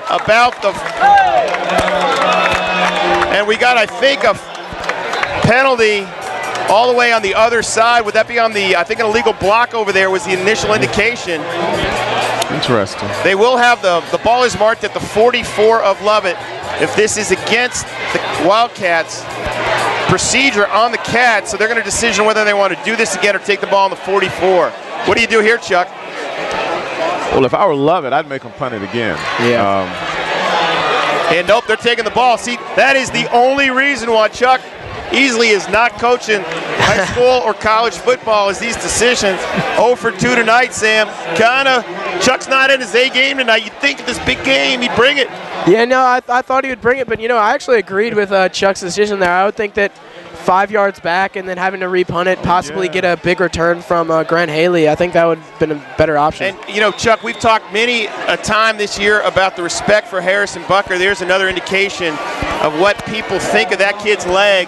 Yeah. I mean, he kicked that ball, you know, a net 30, let's call it 31 yards, because he kicked it 36 yards out of bounds. But they said, you know, we'll take that. Yep. And that's how much people respect Harrison Butker. They got a guy in motion, and they give it to him. Grant Haley, they give it to his hands, and he gets about 5 or 6 in the play. Going to mark it right at the equator there, Sam. Yeah, and you know, Grant Haley, going to freshman year, he went to a Florida football camp, and he ran the fastest 40-yard dash and had the most push-ups, or I believe it was pull-ups, from anybody in the entire camp. And that kind of increased his his status as a great player in high school sports. Sam, one quick question. How do you know that? I know his brother. I went to school with his brother, and he told me some things. Okay. Inside scoop. Inside scoop. Sam Pastor, WCAT reporters on the scene. 6:34 to go here in the second. Cats have that 3-down lineman now to their 4-down lineman to their strong side. They're going to throw a flat pass, and it is a pass to Haley trying to get him out there, and Jake able to corral him. Probably about a yard shy, but a great play out there by 17 on an island out there, Chuck. That's Jake Johnson. That was great football. Those two players have a chance to play a very, very long time. It was nicely read, very, very good on the catch by the Lovett player, but even better on coming up in an open field tackle and making sure that he didn't get the first down by Jake Johnson. Great job. Yeah, that was a great job. It looked like he reached for it at the end, but I think he might have been out of bounds, so they're about an inch short. And hopefully we can get a little 3rd down stand right here. Clock momentarily stopped, 6:21 to go in the second. They're about 3rd and about a yard. Probably doesn't matter. It's 4-down territory, so they're going to throw it. They're going deep over the middle. Oh, they got a guy. They actually had a guy deep open as well, and they get it out to number 6. Loose. Loose. Got it. At the end, and the Cats say it's ours, but what does the Wildcats say? And it is. Come on, Zebras. Tell us what's the hap. Talk about No motion yet. No indication yet. They're talking. Everybody's saying it's their ball. That pass was completed to number 6. Came out. It did come out. It came out. And Yes. the Cats got the ball. Turnover. Big first turnover. I believe when he was falling to the ground, they hit him, and the ball came jarred loose when he was going to the ground. I think I think Seward made a pursuit from behind and hit him and punched it out, which is just, that's just. They had actually 2 guys, 1 deep, but they hit Conrad Kinsley over the middle about 10 yards. Big turnover. And he ran up the middle, but securing that ball is tough, Chuck, especially when you're running full speed. Then you've got that tucked in, and they got a guy punching at it. Well, it's tough because he was trying to make a little extra yardage. Someone dove at his feet, and he lost his balance a little bit, and that ball came away from his body, and right then we hit him from behind. Now, our best defense here, Sam, is a couple of first downs. We got to get the ball moving now. We really do. We need to just get the ball to our playmakers and just make some plays. Gonna hand to Nigel, trying to get that corner, and Nigel gets out about the 17, maybe 2. And they say keep the clock running, so with 5:58, clock ticking, gain of about 2, Chuck. We need about really 1 or 2 first downs. Yep. I'd love to march down and get a touchdown, but obviously if you can't do that, you want to hold on to the ball. Yeah, you want to control the ball. This is where you use someone like Bridges because it's a nice ball control play. I think the other thing on that sweep, we ran a little bit too wide. We couldn't quite get that corner sealed. I think if we come back to the wider side of the field, we'll be able to do it. Jake underneath the center, going to hand it off on a quick trap pattern to number 8, Cameron Seward. I believe that was McLean. 6. I think it was 6. McLean Newton. Was it McLean Bradley? McLean Bradley, yes. McLean Newton is the young lady who's a senior. Sam, you got to keep your mind on the game. My mind just wanders. Hand off to McLean Bradley, 205, 5'11", 11th grader, quite a runner. And it brings up only a couple of games, but brings up a 3rd and about 5 here. And I noticed when they tried to do that sweep, they've been establishing the corners, not letting us get to the outside or get around the edge. So I think they're trying to make us do those cutbacks and make their linebackers make the tackles. Jake 40 in the gun, 3 split left, puts 1 in motion back. That's Kyle Murphy, number 12. Jake's going to look to throw. They bring a 4-man rush. Jake's going to throw it deep. Try to get it out there. It's their intended receiver. Off Bridges' hands. Incomplete. They threw it to the tall guy. 6'4", number 49 Bridges. Threw it up high there, Chuck. Well thrown pass. Very well thrown pass. Great attempt to go get it. He really, really is having quite a game tonight. That's one of those times where, you take a shot. If you complete it, everyone's excited. If you don't, but the minimal thing that happens is you place something in the back of that defensive player's mind that you'll go back to that play again. And Bridges wants this game. He used to attend the Lovett schools, and there's so much cross-fertilization here with kids who have got brothers and sisters over there, and it's a wonderful, wonderful rivalry. All right, Butker's going to kick it away from Haley and gets that forward bounce. Wow, Harrison Butker using the magical toe and kicks it 42 yards with no return, Chuck. What a kick! That's fantastic. That is fantastic. That was a very, very smart kick. You kick it to the open field, let it roll a little bit, give your team a chance to get down there. Very well done. Haley standing on the our right hash, and Harrison kicked it all the way across the field and had it with that. They practice different kinds of bounces. It's unbelievable the kind of practice and technique that they have, forward bounces or corner kick bounces. Yeah. They actually play punt catch out there in the backfield. Did you know that? I didn't know that. Stand 20 yards away from one another, just play catch, punting it to one another. You know, you learn something every day. Every day. That's a common game that actually punters of high level, high skill do. That's what they do. They got time. 4:27. Plenty of time for this explosive offense. We need to win this down. Quarterback's going to hand it off to that back. I believe it's number 10. Didn't get it initially. Always going to Haley. Regardless, got about 4. So with 4:15 and the clock ticking, Cats give about 3 on that first down play there. Chuck, nothing fancy. Nothing fancy. What they're probably doing is trying to look at our tendencies. One of these next 2 plays, they're probably going to try to throw it about 10, 15 yards downfield to loosen it up and get in our territory. But right now, one of the things I'd like for us to do is when we're rushing is to get our hands up. I think with our height, we could knock down some of those balls. And, you know, this is the Jerry Romberg game. We're showing blitz. All sorts of guys going up. Quarterback keeps it. We blitz the house, and we stopped it for no gain. Every backer on the field blitzing on that play there, Chuck. Nice job. I think it was that 78 that made the first hit. He wrapped him up and took him down. I think that was Justin Giza. I think Reed Love was in on that play. Nice job. And, you know, it wasn't just the D tackles, it was D end coming up, so he made that read that he wanted to keep it, and then D tackles just cleaned it up. Nice defense. All right, they got number 10 coming out of the game momentarily. Grant Haley taking a breather. Like to see that. So with 3:16 the clock ticking, Cats up 7-0. Expect a pass here. We burned 1 timeout. They haven't burned any. So plenty of time for both teams. Stop it right here on 3rd and long. They're going to throw it quick over the middle, and it's complete. We missed the tackle. Got to get him, Cats. Come on, let's go, Nelson Douglas. Fast guy running down the right, and we tackle him at the 18. Wow. Not the best coverage there for the Chuck, and also once it was completed, you got to wrap them up. Yeah, that's that drag route again. I mean, again, our backside defensive backs have to stay focused on what the receivers are doing. It's very easy to peek into the backfield, look at the quarterback, and that's all part of the plan, part of the decoy. We almost knocked the ball down at the line of scrimmage, but he threw it right between our defenders' hands, and it was a nice throw and catch. But you know, that's one of those plays when you look at the film, there were 2 things that we could have done better that would keep that from being a 40-plus yard play. It would have been maybe a 5-yard play. Yeah, it could have been a lot shorter if we had made that tackle, been in better position tackling. There's a lot of things that could have gone a little bit better in that play. Absolutely. They're going to run it off to Haley coming around the right side. Nice tackle by the Wildcats. No gain. We're just not allowing them to get that edge. Cameron Seward, the outside linebacker over there. Also, who's that number 34 in on that plaque? Sam Allen seeing a lot of time tonight. Really playing well on defense, sticking to the game plan, not letting Grant Haley get too many yards. It's all about containment here, Chuck, playing that position. Containment, baby. We've got some players that play well in space. When you can play well in space, you can make a read, you can do a decoy, and you can still close. We have some players that really can present some challenges for some teams. 2nd and 9.5, under 2 minutes now, clock ticking. Oh, they got 2 guys moving. Come on.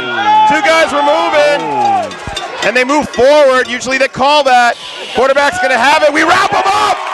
And it's battled on a penalty when big Clay Smith comes in and tackles the quarterback 5 yards deep. I love watching Clay Smith go in there and just tackle the quarterback. That's one of my favorite pastimes. You know, I might just go home, you know, watch this back on tape and just watch Clay Smith just annihilate Willie Candler. Nothing tricky there, Chuck. Clay Smith, a down lineman, just beating his man and getting in there. Absolutely. He actually rode the guy was riding his back and coming in on the actual tackle. So it looked like that was a little bit of a surprise for the officiating crew. And how about this, Chuck? They're not showing a lot of confidence in their own. No, 3rd and long with a minute to go, and they're letting it run. They're playing defense, Chuck. That's right. That was a busted play right there. They're kind of confused about the false start, and then they just let him get by. That's a great call. They were very confused. You could tell, and that's why it was curious. I guess the officiating crew gave them the benefit of the doubt. Usually when you see guys go toward the line of scrimmage and then they stand up and their body language changes, they're jumped offside. Oh, they absolutely showed that they thought that was the snap count. And then what made it worse was the 2 that did it turned and looked at each other like, oops, and then they stepped back and got in their stance. So. But what was nice about that, it just basically told the Cats to play. Exactly. Say, oh, well, now we know what they're going to do. we know, we know their first step, and once you know a team's first step, you know the play. You know what's going to happen. So with 58 seconds to go here in the second quarter, Lovett facing a 3rd and 15 at the Cat 24. They burn one, and I guess the thinking here is, Sam, that they're going to try to get on the board, but they're not going to try to leave us any time. They want to get on the board, but they don't want to leave us time because, we have a great offense. We can get the ball down the field up and down pretty quickly. But, I mean, it's very difficult to do, especially when you're just even trying to get it because you're not even in the field goal range for their kicker, at least, as far as we know. Yeah, well, they got a kid who can kick it from about there. That's a long kick. We saw a missed one earlier. That's a long kick for any typical high schooler, a 40, 43-yarder or something like that. That's a typical high schooler. But they're going to see, they got 15 yards. They're certainly going to try to get it to go here. 3rd and 15. All the Cat parents, all the Cat fans, everybody on their feet. In 3:03:27. Candler's going to try to throw it in the deep slot. Got to get pressured. He's going to run. Get him now. And he's shy.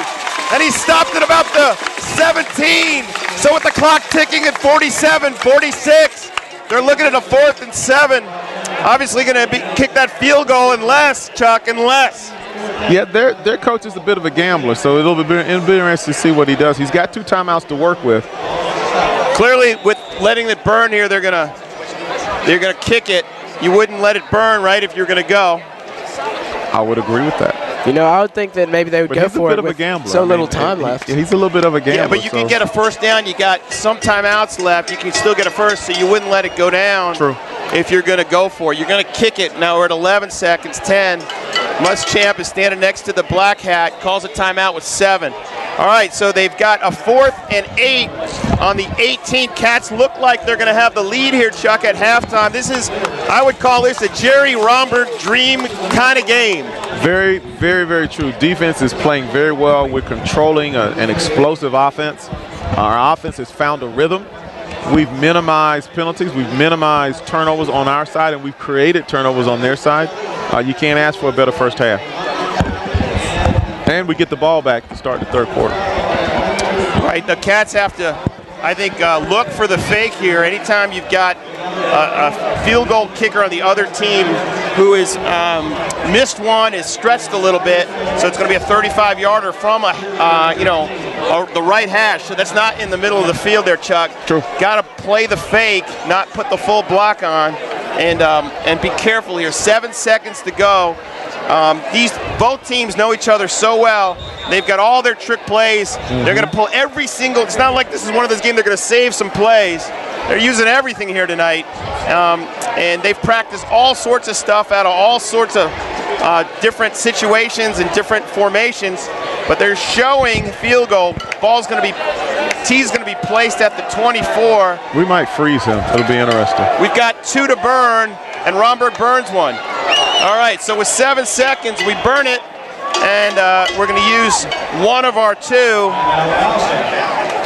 and make them think about it. All right, that's a good play, I think, Sam. I mean, I know you get a little, when the other team puts you on the free throw line, calls that timeout in basketball, kind of makes you shake a little bit. Yeah, you start overthinking yourself. You start thinking like, oh, I need to make this. You keep thinking to yourself about just trying to focus, and then it just gives you more time to just worry about it. Yeah. And that doesn't help at all. You don't want to do that. You're in front of a Big Test. You got a big test the next day. You want to study, but you want to get your rest. Right. Not overdo it. Not overdo it, Sam. Yeah, if you overstudy, you could get a bad grade, and bad grades mean no sports, and that means that we couldn't field a lot of these players. Exactly. Sam, that's the world according to Sam Pastor. And to Mr. and Mrs. Pastor, you've got your hands full. I'll tell you, Chuck. Now, Chuck, let's hear about you. You've raised how many kids, and how old are they now? Oh, wow, they're in their 20s now. So, 21, 25. But they keep me honest, teach me a lot. Off the payroll, Chuck? Off the payroll? Well, that's a relative term. Okay. I don't think that quite changes at all at some point in life. All right, Cats are on their feet. Cat fans are on their feet. Romberg and Coach Horn yelling and screaming some directions. Kick is off. Plenty of leg this time. Beautiful kick. And it's good. So with 1 second, No, that's 0 seconds. No, they burned it off. All right. That's halftime. All And, right, and Sam. we're going to go straight to WCAT Weekly News.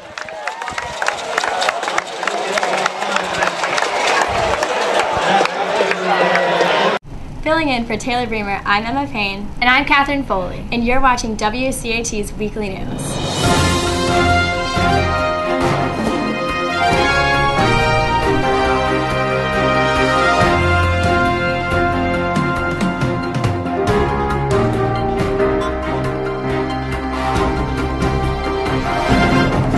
We hope everyone had a great Halloween on Wednesday and got lots of candy. And to continue our week of excitement, we have a fun assembly today that one of our varsity football cheerleading captains is going to tell us more about. So today we have the Westminster Lovett Pep Rally and we have some great games planned, so get excited. And the game tonight is at 7:30 at Westminster, and we expect all of our fans to come out and show lots of support for the Wildcats. And here's a preview of how tonight's game is going to go down.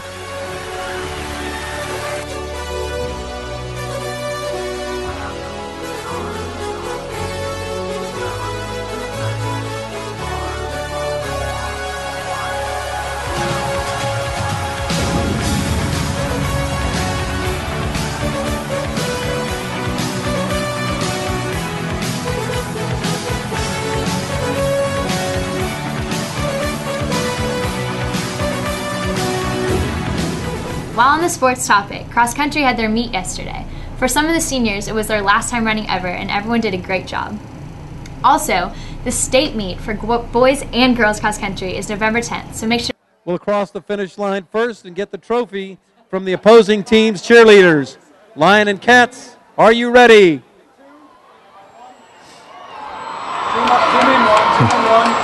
Here they go, the race you've all been waiting for, the historic 20-yard dash.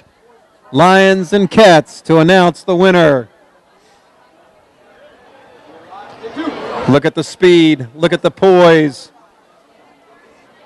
look at the preparation, look at the costume.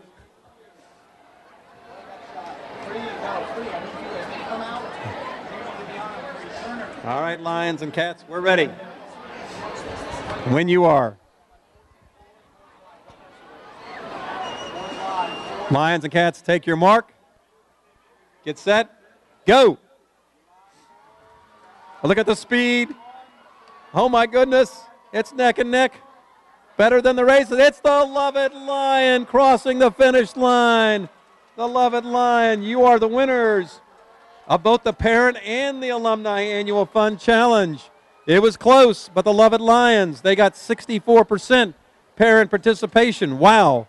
And 16% alumni participation during the month. The Wildcats got 56%. Wow again. 10% alumni participation. Last year at this time, both schools had very similar numbers, around 20% for parents and 7%. That's a fantastic improvement for both schools. Again, congratulations to the Lovett Lions. Great racing by the Lion and the Wildcat. Nice job, whoever's in those costumes. A lot of fun. Now, ladies and gentlemen, the event you've all been waiting for.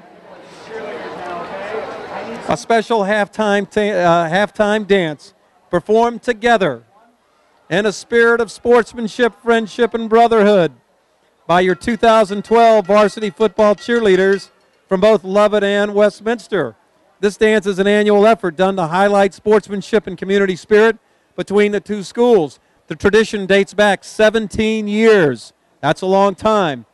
This particular dance was choreographed by the senior captains from both Lovett and Westminster. Heather DeGunkolb, Anna Kate Jones, Ellie Mann, Caroline Hufford, and Emma Payne. The Lovett squad is coached by Paige Hager and Molly Sudds, and the team includes, well, we're going to give you the names later because I think they're ready to go. Again, the Lovett Westminster Challenge. The Lovett Westminster combined halftime cheer. And here we go.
Westminster and Lovett cheerleaders, ladies from both schools, congratulations.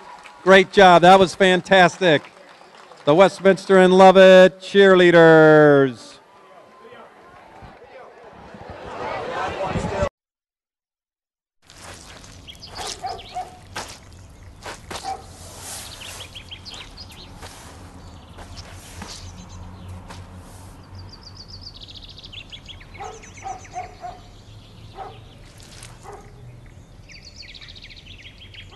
Hi. Hi. Patience. Pass it on. A message from the Foundation for a Better Life.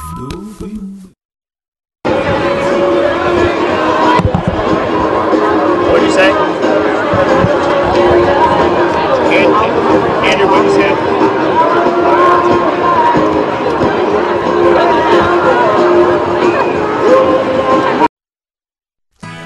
Every day is so wonderful, and suddenly it's hard to breathe. Now and then I get insecure from all the pain. I'm so ashamed. Would it be okay if I sat here? I am beautiful, no matter Is she what serious? you say. Whatever. New girl.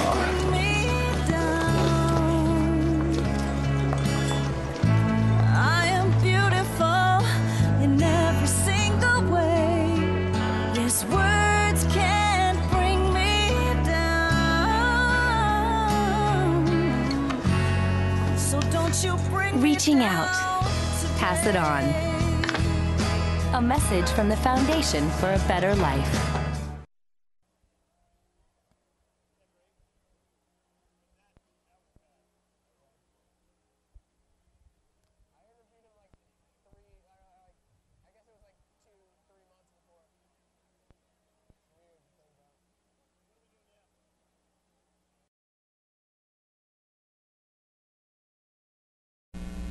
Hi, I'm Jack Schlafly here with 2005 alumni Gordon Beckham. How are you doing today, Gordon? Doing great. Excited to be here. Just finished the lift, and excited to be here doing this interview with y'all.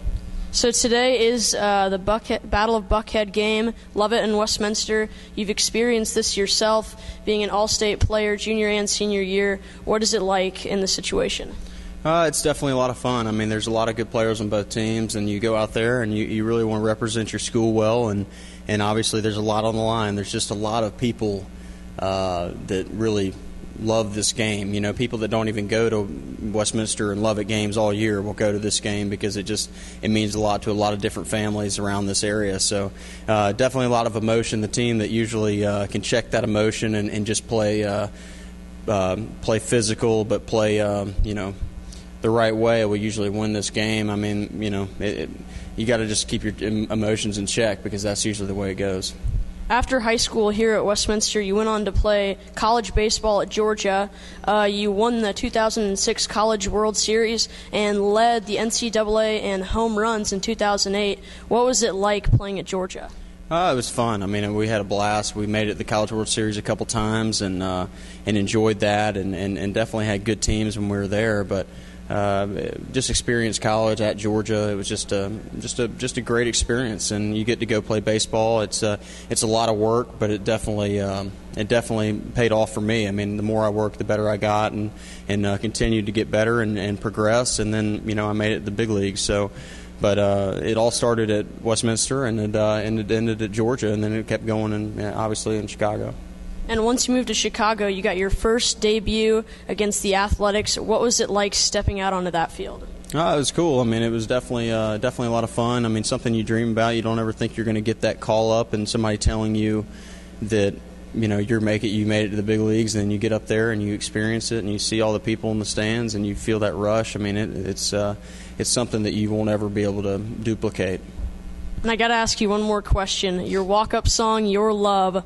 Why that one? I don't know. I had it when I started it when I was a freshman in college and just kept it going. It seemed to work for me there, and I just kept it going. But it's always a good song, fan favorite. It's an old song, but people tend to like it, and they just kind of connect with it. A lot of people that grew up in the 80s know what I'm talking about. Thanks, Gordon. I'm Jack Schlafly here with Gordon Beckham. Go Cats. Filling in for Taylor Bremer, I'm Emma Payne. And I'm Catherine Foley. And you're watching WCAT's Weekly News.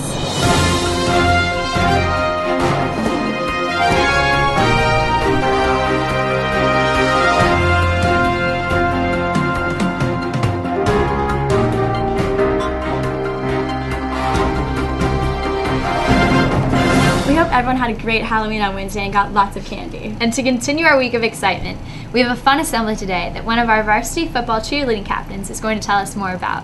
So today we have the Westminster Lovett Pep Rally, and we have some great games planned, so get excited. And the game tonight is at 7:30 at Westminster, and we expect all of our fans to come out and show lots of support for the Wildcats. And here's a preview of how tonight's game is going to go down.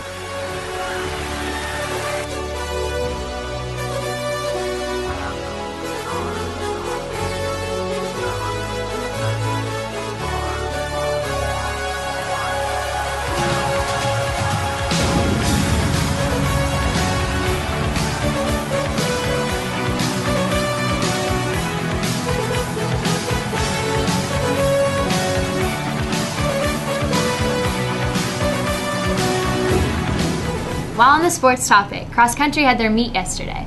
For some of the seniors, it was their last time running ever, and everyone did a great job. Also, the state meet for boys and girls cross country is November 10th, so make sure to plan ahead. And this Saturday, tomorrow, 1:30, the girls varsity volleyball team is playing in the state meet against Lovett at Marietta High School at 1:30, so everyone make sure to go out and support them. And now we have our weather with the French exchange students. Hi, I'm Elena.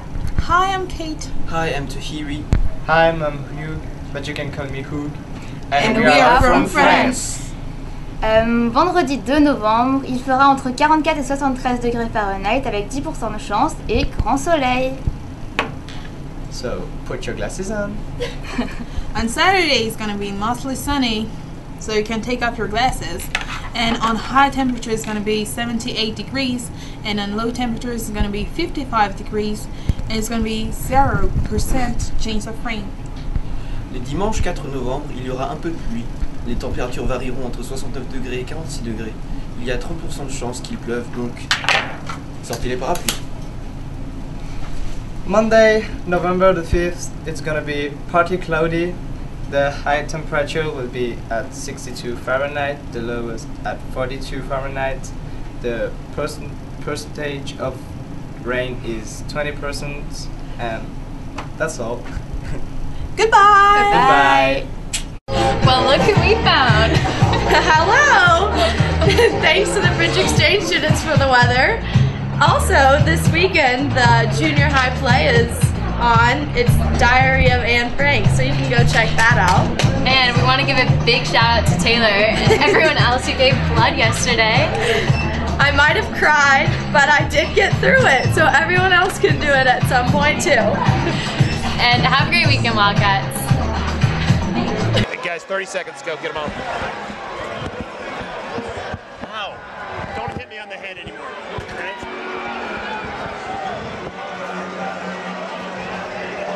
All right, we're back here at halftime.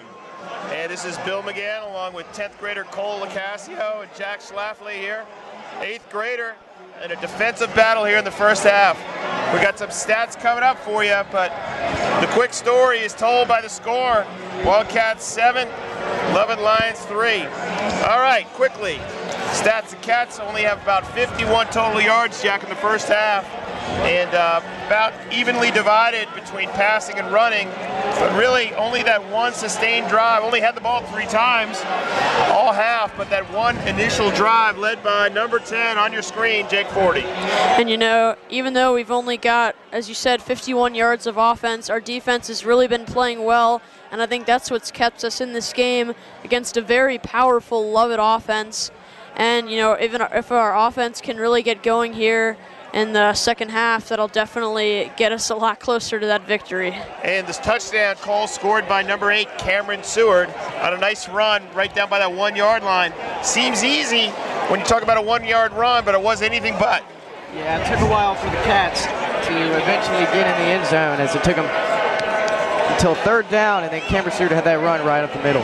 They stacked them all on the left side, and we ran to the right. Nice play call by Russell Wren, offensive coordinator, up here in the booth behind us. Cats on the field wearing all green, tops and bottoms of green helmets. Lovett Lions back on the field wearing their road white tops, blue bottoms, and blue helmets. Clock says 2:47 to go. And again, for those latecomers to our broadcaster, first of all, where you been? Second of all, this is a huge game. Cats are 1-1 in region, first region home game, only 4 region games this year. This is the 3rd game as well as for Lovett. They're 2-0. Winner of this game, if it's the Cats, will be 2-1, they'll be 2-1.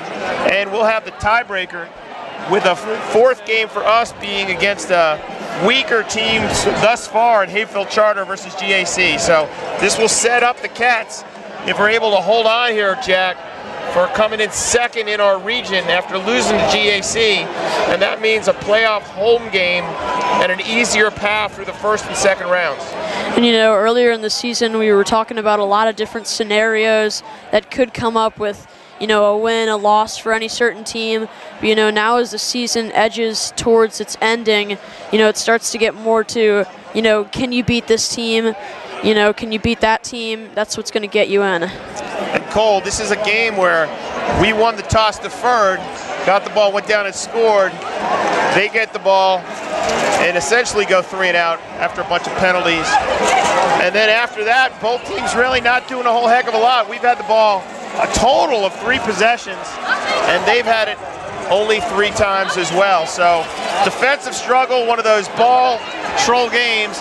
We're going to run it down now to the sidelines to Keller. Keller, what do you got down there?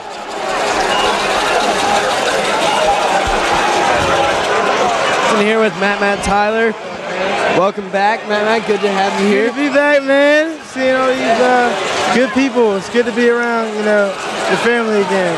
We had you here for the pep rally earlier today, able to be greeted by Turn Gym, the junior high, and the elementary school was watching that. Matt, you had a great senior year last year, obviously against Lovett. That was one of your big games. Talk a little bit about the rivalry and what this means to both schools. I mean, you look at like the greatest memories, you know, of your life, really, and they're really made on this night for any 17-year-old kid, you know, in Buckhead. This is the biggest it gets, man, and I'm just I can't be happier, you know. I got the old tic-tac-toe 3 times in a row, never lost to the boys across the creek, so I can always rub that in their faces for the rest of my life. So. And we've been walking around the sidelines here and up and around the stands. You've been getting greets and shouts all the way around here. We had Kamal Brown, one of your former teammates here. And obviously, you know, a lot of the seniors and the juniors from last year's team. This team's playing pretty well right now. We won our last game against Wesleyan, pretty strong. What do you think about this team in this game and how we're going to be able to close out the second half? I got confidence in our defense here. Romberg's got us looking great, man. Our defense is bending, it's not breaking, you know. They're going to make big plays. They have explosive playmakers, but we've faced that time and time again, and that's just all credit to Romberg and how he prepares his team so well. So we'll look for the defense to, you know, bend but not break. You're going to see some big plays, but, you know, I have faith in Romberg and our defense. And we know we'd love to have you back out there, but we're glad you're here with us tonight. We're going to send it back up to you guys in the booth. All right, we're expecting the kickoff. Now they got their pooch kicker in there. Deep for us is McLean Bradley. They're going to pooch it probably shorter to number 27. Now they get it back to McLean on the left side. McLean's a good runner. He's running north and south, and he goes right up the field. And a nice tackle by them. I believe that was catching number there, 47 for the Lovett Lions, getting McLean Bradley. That was Jack Barnes, 10th grader. Nice tackle, McLean. Certainly Jack had some momentum going there. And I could tell he definitely found a seam. It was some very good kick return blocking there. And, you know, when you get that kind of good blocking, McLean Bradley's definitely got the speed on the outside. All right, Cole, this is a big part of the game. We've got the ball in the lead. Well, the Cats have the momentum from the first half, having the lead. They need to go out and get another score here. Got to get the ball moving. Haven't really been able to move it much since that initial drive. See what we can do. We're going to hand it off to number 33, and he runs it up the left hash. Believe that was Nigel Walker running downhill along the left side, getting about 7 or 8. That's what we wanted to see there, Jack. And you know, Nigel's really a ferocious runner. And when you get good blocks and a runner like Nigel Walker, it's just a good combo. Seniors all shave their heads today, Cole. Trying to get that momentum and attitude going for this game. I'm telling you, I saw some of them not so good looking with those shaved heads. Well, I've been seeing him around campus. I was wondering what that was about, but then I realized tonight's a Lovett game. There's got to be something up with these seniors. Late substitution for the Lions. They shift around. White Hat gave him that chance. James Perry, a dignitary, shows up for the game. James sees Jake under center. He's going to roll out right. He's got a Lion chasing him, and he overthrows his intended receiver. Tried to hit number 42 there, Luke Johnson, but I think that was a well thrown pass there, because that pass was meant for a guy, Luke Johnson there, Jack, who was well covered. And I think that was a good throw by Jake to intentionally throw it away. And you know, there's definitely a little bit of pressure on the play, and I think Jake Johnson did a little bit of too much of a cut inside, but sometimes the defensive back or linebacker can force you that way, and at all costs, you know, he just makes sure no one else on Lovett can catch it. Chris Otley right. Now we got Bridges out near the right hash. Bridges in motion. Get a 3rd and 3. Big play. Gonna hand it off and run it. And enough. Oh, Connor Bennett, he fumbled the ball. It's loose. It's on the field. Whose ball? Connor Bennett. We say it's ours, and I think it is. And we retain possession. Who got that ball? I think Connor got it back. That was a huge recovery there, Cole, after a nice run by the senior 28, Connor Bennett. Cats caught a huge break there with that fumble. Pretty awkward handoff from 40 on the exchange, but lucky the Cats came up with it and have first down now at midfield. We got so many backs. We got McLean, Connor, Nigel, Cameron all going in there. Now we got Nigel standing behind a fullback, shifting around, 2-split right, put Joe in motion. We're gonna hand it off, no, fake it. Gonna try to hit somebody over the middle, cover downfield. Jake's gonna throw it away, and he incomplete. Actually hit an intended receiver at midfield. Would have been a short gain to Nigel, about 3, but it falls incomplete. Jake, nice wheels there, Jack, to get out of that hole. And you know, he definitely made a good decision to get out of the pocket. And you know, right now the fatigue is really going to set in. We're going to see it come into play in the fourth quarter. And as you said before, with so many running backs coming into the game, those linebackers for Lovett have got to start feeling that. And Cole, you know it's a big game when James Perry goes here. That's the definition of a big game. James Perry in person here at Fritz Orr Field. 2nd and 10, ball sitting on our own 47. Jake's it's a busted play, runs around the left side, and Jake gets a few across midfield. Knew what to do with it there, Jack. It was a busted play, and he tucked it in under his left arm and gained at least something. And you know, that's the maturity of a junior quarterback. He sees the busted play, as you said, and he just takes off with it and gets a little bit of a gain on the play, but makes it a manageable 3rd and 7. 3rd and 7, Cole Haverty, the underclassman sophomore, running in the play. Scored last week against Wesleyan. Lovett crowd on their feet, smelling an opportunity to stop us. 3rd and 7, ball sitting exactly on that midfield line. Jake in the gun, 2 left, 1 right. Got Nigel standing next to him. Putting a man in motion. Believe that's Haverty. He's going to roll right. They blitz for the contain. Jake's looking for somebody. He's got a receiver, and he just underthrows the intended receiver, Joe Bridges, and it was at his ankles, and Joe couldn't come up with it. So we're going to send in Harrison with the ball at midfield. Only about 8 to 10 yards shy of field goal range opportunity, but that's enough. Now, look for the trick play. Cats love running it in midfield, and we've been saving them all year. We've only run 1 trick this year, and that was early against that Augusta team, Jack. And you know, this is really, as you said, the right spot to do it. They don't lose too much, and they're going to do it. Harrison running around the right side. He lined up a little tight, and he came up short, only gets to the 50. If you notice how they lined up there, only a few yards, about 8 yards back behind the center. He took it, tried to run around the right side, didn't get anything. So we turned it over on downs, call big break for the Lovett Lions. Well, really good stop by the Lovett Lions, too, as they set up very nicely, and looked like they saw that trick play coming. Yep, they played it well. And Harrison is a great athlete, but unable to get any kind of space on that play, Jack, and they snuffed it pretty good. And you know, as you said, it was a little bit of a different formation, and I think Lovett recognized it, or it seemed like at least they were ready for it. You know, they knew on the scouting report, and that's, you know, when watching that film pays off. 4 down linemen shifting around. They're going to hand it off to Haley. Had a hand on him, Bridges. We got to get him right there, Cats, and we do. It's a fumble on the play. Or Haley actually squirted forward. The white hat's saying he's got it back there. Nope, they're marking it all the way up at the 47. We never got him down. We had him behind the line. We had him at the line. And he finally squirted forward for 3, Cole. Well, you know, the Cats got to play till the final whistle. That's just a perfect example of a great running back making a great play. Boy, scary there too, Jack. We got to get that guy down. You know, Grant Haley's got a lot of great speed, and it looked like at first that we had contained him, but he just kept the feet moving, and we couldn't really bring him down. We were a little focused on just containing him, and that's why I got a few more yards on that play. Timeout, Lovett. They're going to burn one early here in the second half. Could be costly late. So with 8:42, there's a timeout on the field, and the Cats up 7-3. We took the ball. We made some movement there, but unable to convert on a 4th down trick play. And now Lovett looking at a 2nd and 7. Cole, this is going to be one exciting second half. Well, defense needs to hold tight right here and not give up the big play. That quarterback draw has been killing the Cats' defense all game. They need to prevent it right here.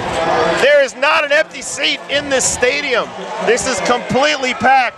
The home stand is completely packed all the way down to about the 15-yard line on each side, and the Lovett stand is also completely packed. Half the people here, even at the timeouts, are standing. I cannot wait for this fourth quarter. It's going to be something else. We got cars parked all around the baseball field, and as always, Jack, we got more golf carts at Westminster than a typical golf course. Well, you know, you always need the support, and I actually enjoy golf, so. You like golf? I do. You ever think about going up with the golf team? Well, I do play soccer as well. Love to have you there, Jack. All right, 2nd and 7.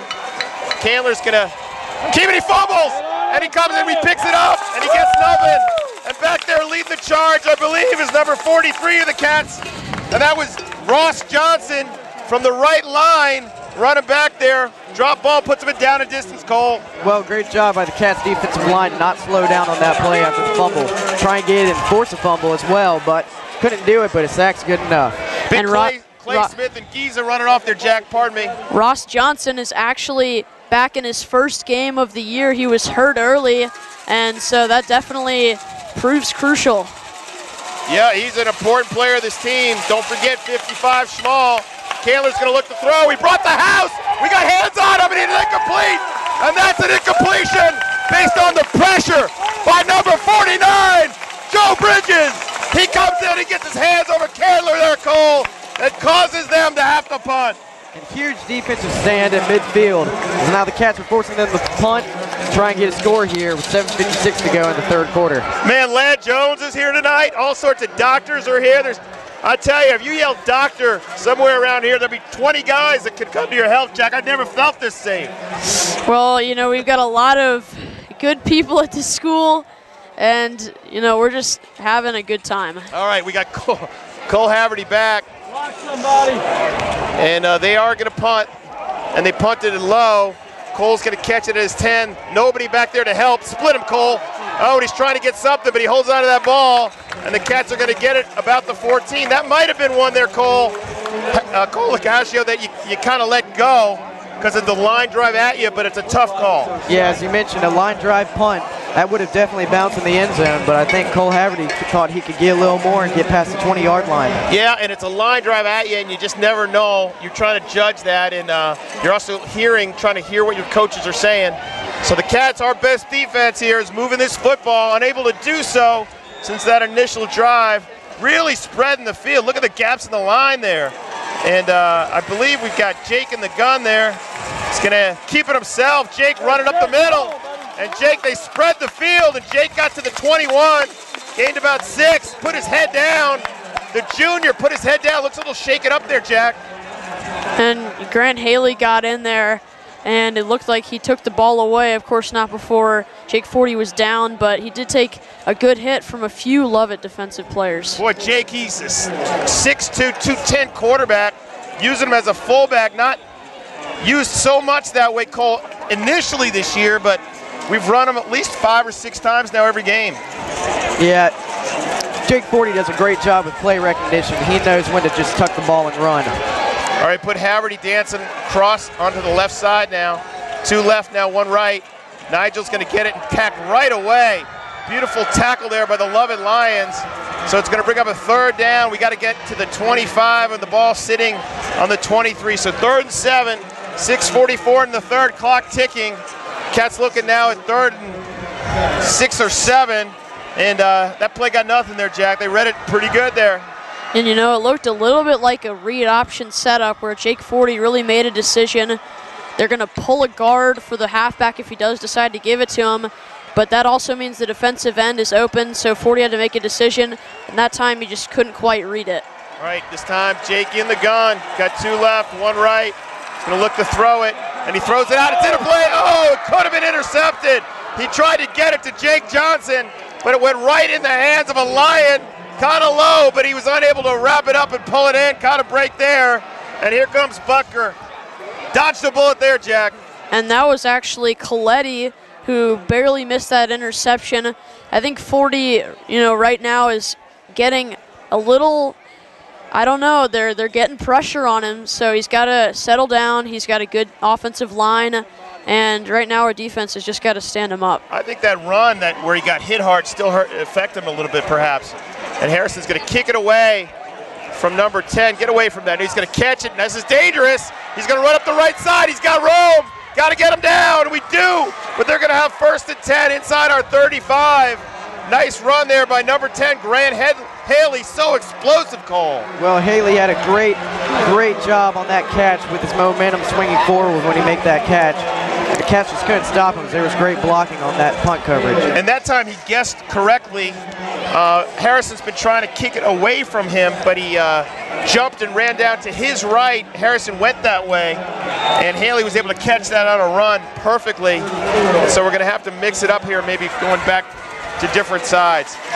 They've got great field position, only trailing by 4. Shifting around. Candler in the gun as he has been almost all game. 3 left, 1 right, now 2 right. Trying to go flat on the right side, nothing there. And that's a coverage sack. Beautiful Nelson Douglas.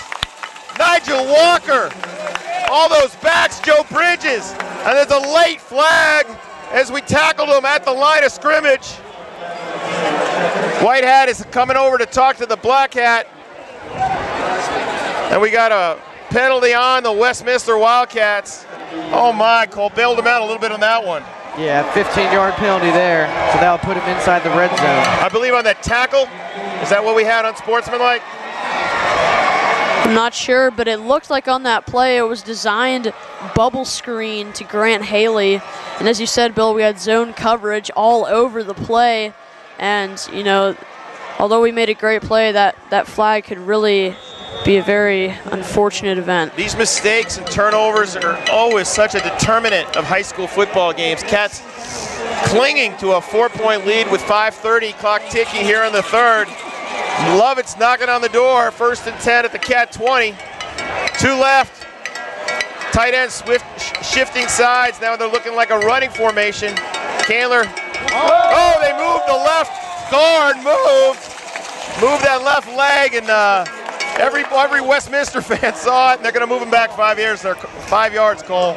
Yeah, you could hear the reaction through the mics, as every Westminster fan, as you mentioned, knew there was movement on that play. Yeah, he kind of, sort of like a person who wanted to start a run, started to try to go back into a pass kind of formation, try to bring his legs in a little bit too early there, but got nabbed with that motion. So Candler now in the gun again. They shift around now, different play, different formation. 5 receivers, 3 left, 2 right. Cats very east-west. Looks like they move there too. They're going to throw it out to the right side, and they gain 5, and he steps out of bounds. All right, so they actually 10. They did get the flag. They moved on the play. Didn't see the flag on the near side. Standing behind those big Westminster linemen there, Jack, but they caught him on the movement. And you know, that can really, although Lovett got a penalty in their favor, it just went the other way. That's 10 straight penalty yards, and the ref's going to count them off. And as a Lovett coach, Mike Muschamp, you know, you just got to hate to see that. Now, if you're an offensive coach, you get into the red zone, and then you get 2 5-yard motion penalties, this is what causes you to die a young man there, Jack. Just want to give you that advice. You don't want that. All right, so 1st and 20, ball sitting on the 30. They are really spreading it now. They know they got to get in. They got to get some points. They got to get a TD here, Cole, to kind of get this, to have any chance of winning this game. Well, Lovett's been moving the ball very well, but after those 2 false starts, it can be hard to rebound on 1st and 20. All right, see what Coach Romberg has up his sleeve. Quarterback's going to keep it, and he's got a seam. He's quite a runner, and he gets about 12 half back. So with 4:45 clock ticking on a 1st and 20, ran it right up the middle with a quarterback sneak, and he gained 12 of them back, Jack. That hurt. And when you've got a versatile quarterback that can, you know, tuck it away and run and can throw it with good receivers, you know, it's just hard to account for all of it. It's almost like all the time you got to have a linebacker on a quarterback spy to make sure he doesn't go anywhere. We got low-flying plane over Westminster. Haven't seen that before. We got even the folks landing at Dobbins checking in on the Westminster Wildcat game. All right, here we go. Candler back in the gun. He's going to hand it off to the fullback, and he gets into our backfield shy of the first. Got to get to the 10, but got half of that. So it's going to bring up about a 3rd and 4. Ball sitting on the 14, 4 minutes. Clock ticking, last 2 plays, Cole. They're not trying to trick us, but they're getting yardage. Well, the Cats would catch a break. They can hold the Lions to a field goal here, as Lovett's been driving just right down the Wildcats' throats. Right down the throat, and the penalties haven't stopped him. So 3rd and 4, both stands on their feet. Crowd being urged. They yell even louder by the Westminster players. 3:30, clock ticking, they spread it east-west, and they've been running up the field. No penalties, Cats. Quarterback gonna keep it, and he's gonna get there. He's got to get to the 10, and he got it. Man, he just got the nose of the ball over. And they're saying no now. He thought he had it. But you got to wait for the, I guess, the officials to signal, Jack. That's the trick. And you know, this is going to be a pretty close one here. Fourth and a half a yard. A hair. This is going to be very interesting. I think they're going to go for it here. Absolutely. They're going to bring in a lot of big bodies. We're bringing in big bodies. I don't think there's going to be anything fancy on this one. Fill the gaps, Cat. Here we go. They're going to kick it. Oh, no. I got that wrong again. Oh, they're faking it. They're running it up the middle. And they got enough. I don't think they got it. Are they shy? Are they shy? The Cats got it. Yes! They're shy, and they turn it over on down. Oh, my goodness. Mike Muschamp's about to jump off the top of the Peachtree Tower. They ran right up the middle, and they didn't get it with half a yard to go. That defensive line, Cole, oh, what a stop. Man, I knew they weren't expecting that. As now a fourth and about an inch. All they needed was about an inch. And they ran. The snapper kicked it. They snapped it to him. Only time in football you're allowed to have that knee on the ground. He hopped up and he ran, and he didn't get it. Now we're showing that line again, offensive line with the big gaps in there. Jake in the gun again. Standing on his 5, and he hands it off to Nigel. 2 hands on the ball. Nice first down run. 5+ yards for Nigel Walker. So with 2:29, clock ticking in the third, Cats bend but don't break, Jack. What a sequence for the Cats. And you know, it was really close there, and when they lined up for that field goal, I know Coach Romberg was thinking fake. As we said, it was, you know, just a hair to the first down. And, you know, Lovett right there. They tried the fake, and I think we stuffed it up in the box We got too some much. push out of that initial line. They ran right into the heart of Clay Smith and a bunch of other big bodies. Timeout on the field, Cats. So they each burn one now, Cole, in the third quarter. So with 2:02, Cats are going to burn one. And then what we're going to do, we're going to throw it down to Keller. You got Jonathan York. Keller has got Dr. York down there, and Dr. York is talking to some player, always doing his job. But Keller, you got Doctor. What does the good doctor have to say down there? Well, I'm here with Jonathan York, former Westminster quarterback, now up at Princeton, class of 2010, playing some baseball up there. Glad to have you back. Glad to be here. Appreciate you guys grabbing me. Well, you're on fall break, back from Princeton. We have one of your classmates, Kamal Brown, with us. So what's it like being a high school baseball player, a high school quarterback, and then going into college and playing sports? Miss a lot of the camaraderie, knowing the same guys since you're real young, playing with them all the way through Little League and stuff. But a lot of things, a lot of things are the same. Competition is really good, but we had some pretty good competition here in high school, especially in our region. So I really enjoy it, but not too much change. Still playing the game. And you had a really great senior season here, especially against Lovett. Talk a little bit about your time here at Westminster while playing Lovett and what this rivalry means to you as a player. Again, you're playing against a lot of your buddies that you played with since as long as you can remember. So it's pretty good just to get to play all the way through. But then all of a sudden, senior year comes around, you realize the games, you'll probably be talking about them for a long time to come. So just playing for bragging rights, it a little bit extra on the line. And everyone loves playing the rivalry game because everyone's so excited for it. But great time, memorable time. Well, we're glad to have you back with us. We're going to send it back up to you guys in the booth. All right, that's great. Thank you. Obviously, that is not Dr. York unless Jonathan York Jr. got a doctorate in 2 years at Princeton, and I don't think so, Jack. I just don't think so. But since we've been back, it's been the Nigel Walker show, able to get us out of that hole all the way down at the 15. Ball now at the 33, and on that first down just took 8.5 yards away from the Lovett Lions. Nigel Walker. And Nigel Walker just keeps on chopping those feet. You know, there was a big pile up, and he just would not go down. You know, right now he's just running like an animal. Nigel Walker sitting on the bench, getting his shoe back on. And in, I think, is McLean or Cameron standing next to And McLean is in there. This time Jake dives forward. He's going to move the chains. The ball out by the 40. Jake 40 putting his head down, taking a little punishment there, Cole, but moving the chains for the Cats. Well, you know, this is exactly what Coach Russell Wren, the offensive coordinator, wants to do. Develop these long, nice drives right now with 53 seconds to go in the third quarter and just run the ball right down the Lovett defensive line's throats. Yep, and Cats now 1st and 10. We flipped the field on them. Got to hold on to this ball control. Clock ticking, 45 seconds here in the third. Going to swing it out perhaps to McLean. He's got nice protection, and he finally throws it away. Smart decision by number 10, the junior quarterback. He looked all over the place, had ample time, and then threw it away. So with 35 seconds to go, Jack, nice decision by the junior quarterback, Jake 40. And you know, again, Jake 40 showing his maturity. First, he decided to get out of the pocket, which was the right decision. Then he decided to get rid of the ball, which is, again, a second right decision.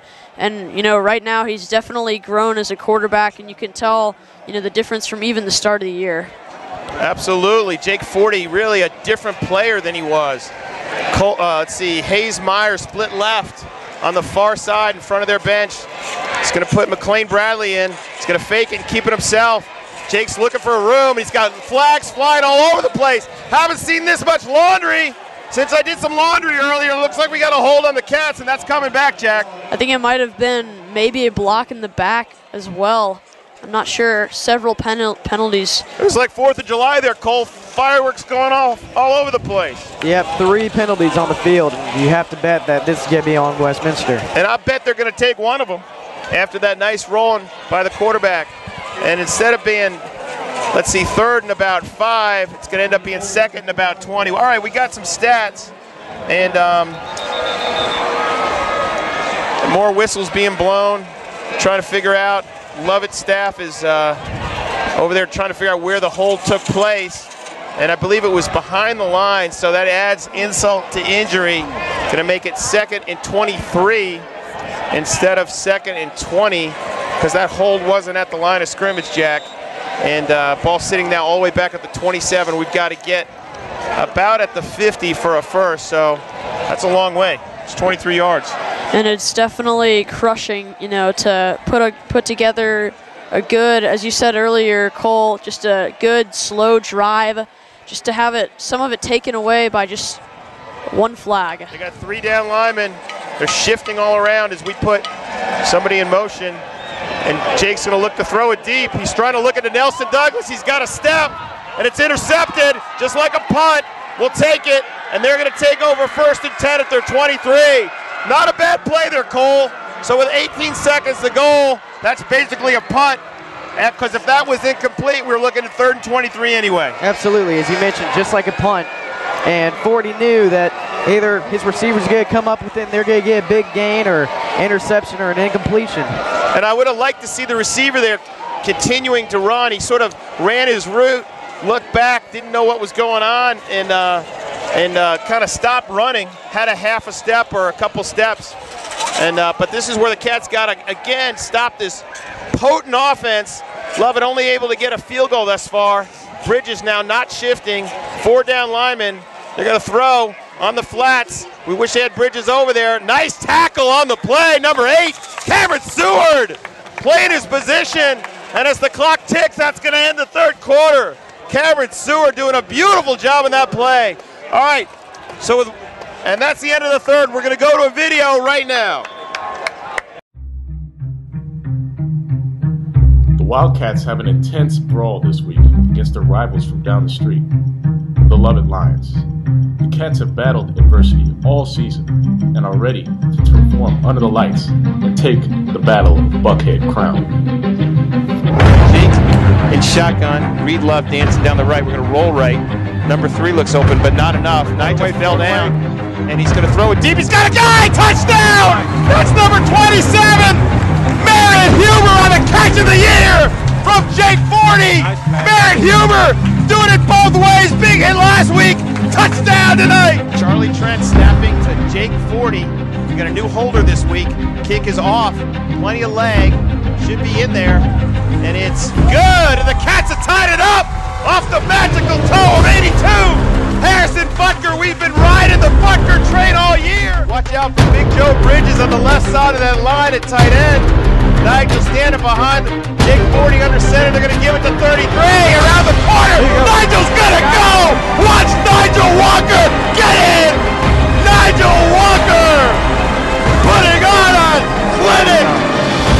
What a run by 33. 28-3. They got 3 on the left side. They're going to throw a little screen is picked off, and no one's going to stop 75. Not this time. And he takes it to the house. Clay Smithson. Oh! Throwing them all last week. We're trying to ride them again tonight. Trying to kick this through from about 38 yards. Normally a tough kick for a high schooler. Good snap. Kick is plenty of leg. Harrison Butker taking control of this game and winning it for the Westminster Wildcats. What a kick.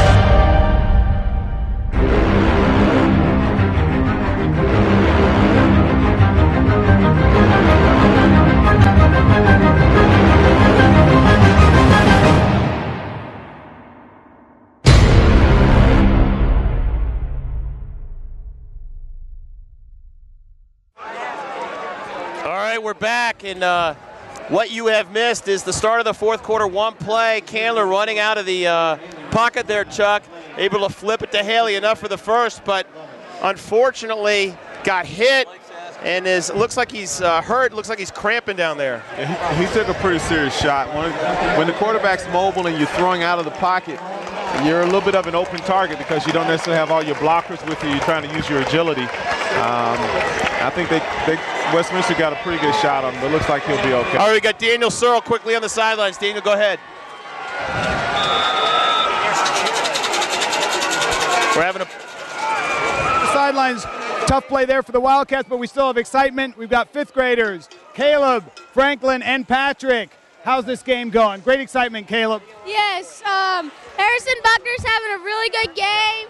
And did you see that really big when he was kicking in and actually made it all the way down to the field goal?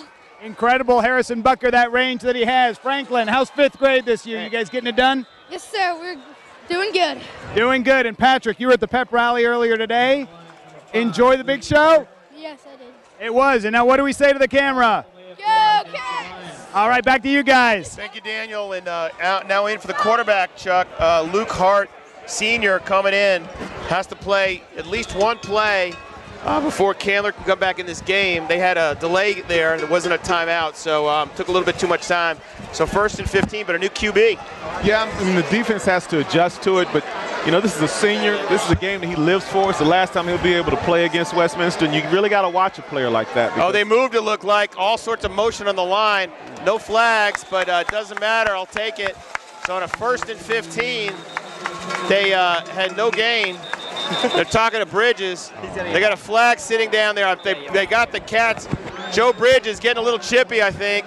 And they got 49 on a sportsmanlike, unfortunately.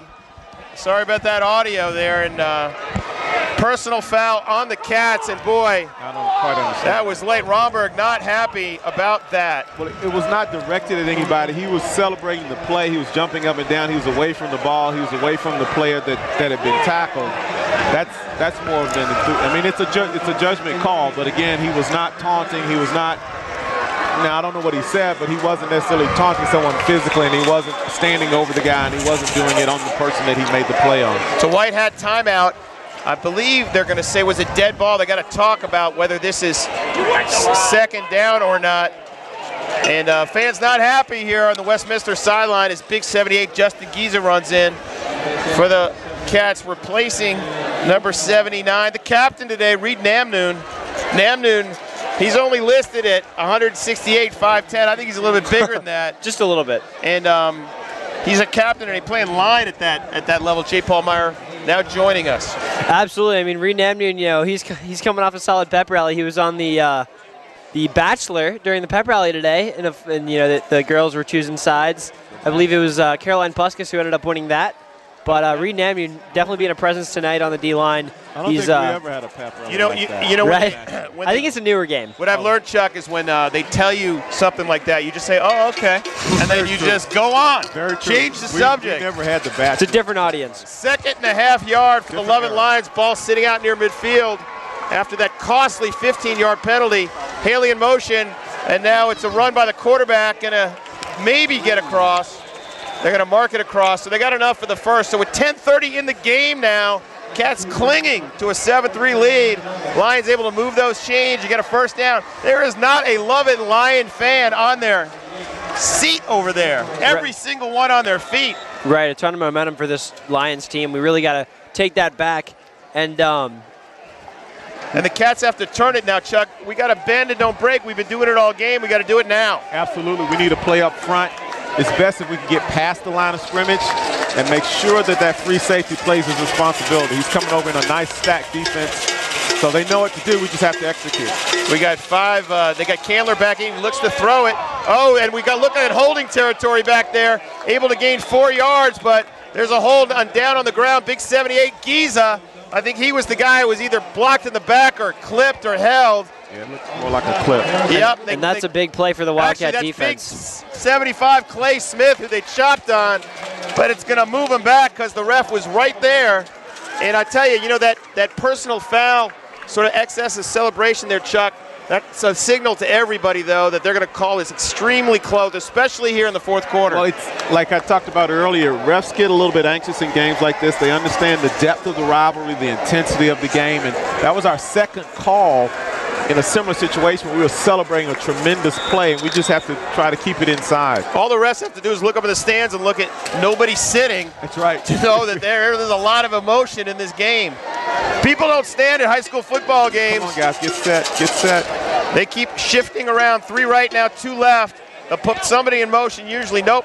Candler's going to throw it, looking left, now looking right, now deep over the middle. He's got a guy, and they got it complete to number 2 at the 30-yard line. That was a great throw by Candler to Jameson, the senior, 5'10", 163. We're in a zone, and he caught the seam there, Chuck. Basically what happened was we got caught peeking into the backfield. Again, when you're playing your responsibility against a team like this and we're starting to get pressure and the quarterback's moving around a little bit, it's very tempting, but defensive back will sometimes look in the backfield to try to get a cue.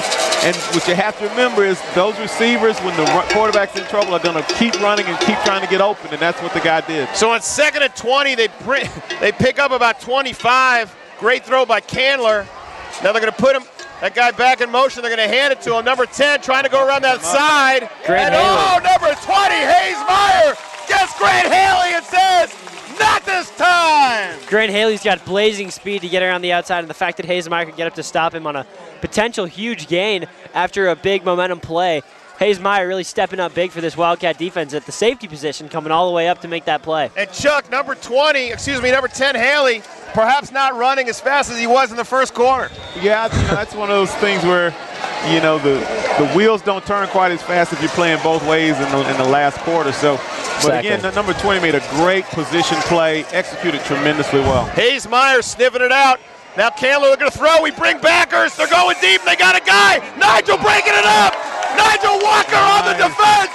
Nice play by 33, the senior, Nigel Walker. Beautifully done and no interference on that play. I mean, it's really big that he's not interfering, and he's got a, looks like it's going to be 3rd and 12 here. No, we got a flag late. Did we hit him? Did we hit the QB late? It may have been a hold. What are we going to do? Flag sitting at the 41. Let's see. And the ball's going to be marched off against the Wildcats. I think we hit the quarterback. A little too late there, Chuck. Yeah. Another huge penalty in this rivalry game. And the crowd is not happy about that. That's a huge That's a 15-yarder, and they move the chains down to the Cats 16. Huge swing there, Chuck. Yeah, that's one of those things where I know Coach Romberg's probably disappointed, and the fans are too. That's one of those things we just have to kind of grin and bear, because I don't quite know what's transpired, but obviously they've determined that we're a little bit more exuberant than we need to be. That's the 3rd personal foul we've gotten in the last 5 minutes. That's all their yardage on this drive. 8:26, clock stop. 2 left, 2 right. Hale, he's going to throw it. Candler looking for somebody. We got to get pressure on him, and he throws it away. And penalties being the difference in the first couple of plays of first couple of drives of this game here against the Lions. Now we've got a good 30, 40 yards worth of penalties on the Cats now. It's really been very pivotal pivotal aspect of this game. And Chuck, what can you say about these defensive back, Nigel Walker, Nelson Douglas? He's looking downfield. There's nobody open, Chuck. They're playing their heart out. Usually you can expect after about 4 to 5 seconds, sometimes 7, that people will come open. And we are just playing tremendously well in space. Our defensive backs are really covering a lot of ground. They're not over-committing. And the last few times they've avoided trying to peek into the backfield. All right, they got 2 tight ends in now this time. And they're going to hand it off. Nope, he's going to try to throw. We got guys back there. He's down. We got him down at the 20. Who's on that sack back there? We're getting all sorts of push. 78, Justin Giza. Justin Giza. 48. Getting their hands all over number 7, Willie Candler. He's had a huge game tonight. I mean, it's to put a team at 13 or 14. Once they had already gotten red zone penetration, that's a huge stop. If we can make one more big play and hold them to a field goal, retain the lead, try to march down the field, match that field goal, be up by a good 4 so that they have to get a touchdown to beat us. Timeout by Lovett again, burning number 2. But what push by that interior line, Chuck. Tremendously well. Our defense is really playing well. The defensive front, they're coming off of blocks. They're engaging. They're coming off of blocks. And they're showing a lot of agility. Remember, it's the 4th quarter for them, too, and we've got some big guys. All right, down to you, Daniel. What do you got? All right, thanks, guys. Down here with Shelton Collier, another alum. It's a great night for alums coming back. We talked to Gmal, Matt. Tell us about your story. You've had a busy fall at Air Force with some basic training and then the lacrosse fall season. So I've been in basic training.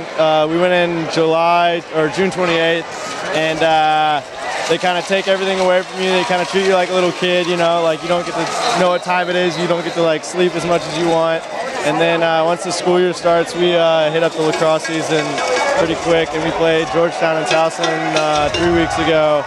And I actually had a goal in each game, which was nice, and we ended up beating Towson and losing to Georgetown by 1. Coach Souza would be proud. I know you'll go give him a hug in a second. How about the Cats tonight? I am so happy to see them beat Lovett like this. Especially, it's a great night for football. All right, big stop coming up. He's going to try to run it around the corner. We stop him shy. That's Cameron Seward, and there's a flag sitting on the 15. 4th down. We're hoping it's a hold. And Chuck, this is an opportunity now. If it's on them, hold on them. What do you do now, Chuck? You're up 4. They're in field goal range. Do you decline? It'll be 4th and 10. I think you got to push them back because they'll go. Yeah, I think you got to push them back right now. I think you do. It would end up being Worked a out 3rd earlier. and 20. I'd call a timeout, though, to let the guys know that this is the play.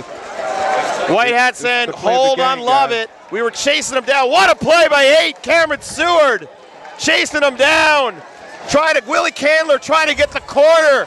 And Cameron Seward, fastest kid in the school, runs him down and tackles him for no gain on the play. And he's over there a little bit winded on the sidelines there. He just ran his rear off. He's doing a great job tonight. Huge play in this game. Huge play. 3rd and, let's call it 20. They got to get down to the 6. I think they're going to go for the end zone. Oh, they move! Nice. They move on the left side, pushing them back even more. Another 5. The left tight end went into pass protection, Chuck, and some of that might be the crowd noise. It could be the crowd noise. I think he's anxious. Again, he couldn't pretend like he was going in motion like a couple of their running backs did earlier, so they had to call that one. You got to practice how to deke the refs. Right. He couldn't pretend to be a tight end. Look like you know what you're doing. Exactly. Take a little shift. All right, we're looking now at a 3rd, and let's call it 24. Ball sitting on the 30. 7:04, clock ticking. Candler. Drops back. We are not. They're going deep, and they got a guy. Oh, it's complete, and they score! No. Oh, my! They went for the left pylon, and they beat Jake Johnson for the touchdown. And they've been going right all night. They finally made that pass to the left. Jake Johnson maybe got a little asleep there, but he's been doing so well all night that it's just an unfortunate play for the Wildcats. And Chuck, what a throw by their quarterback. What a gun out of Willie Candler. Yeah, that was my concern was, given the way that Coach Muschamp coaches, he was going to go for a touchdown rather than a 1st down. And again, the ball's on the right hash. Again, they've been going to the right a lot all day long.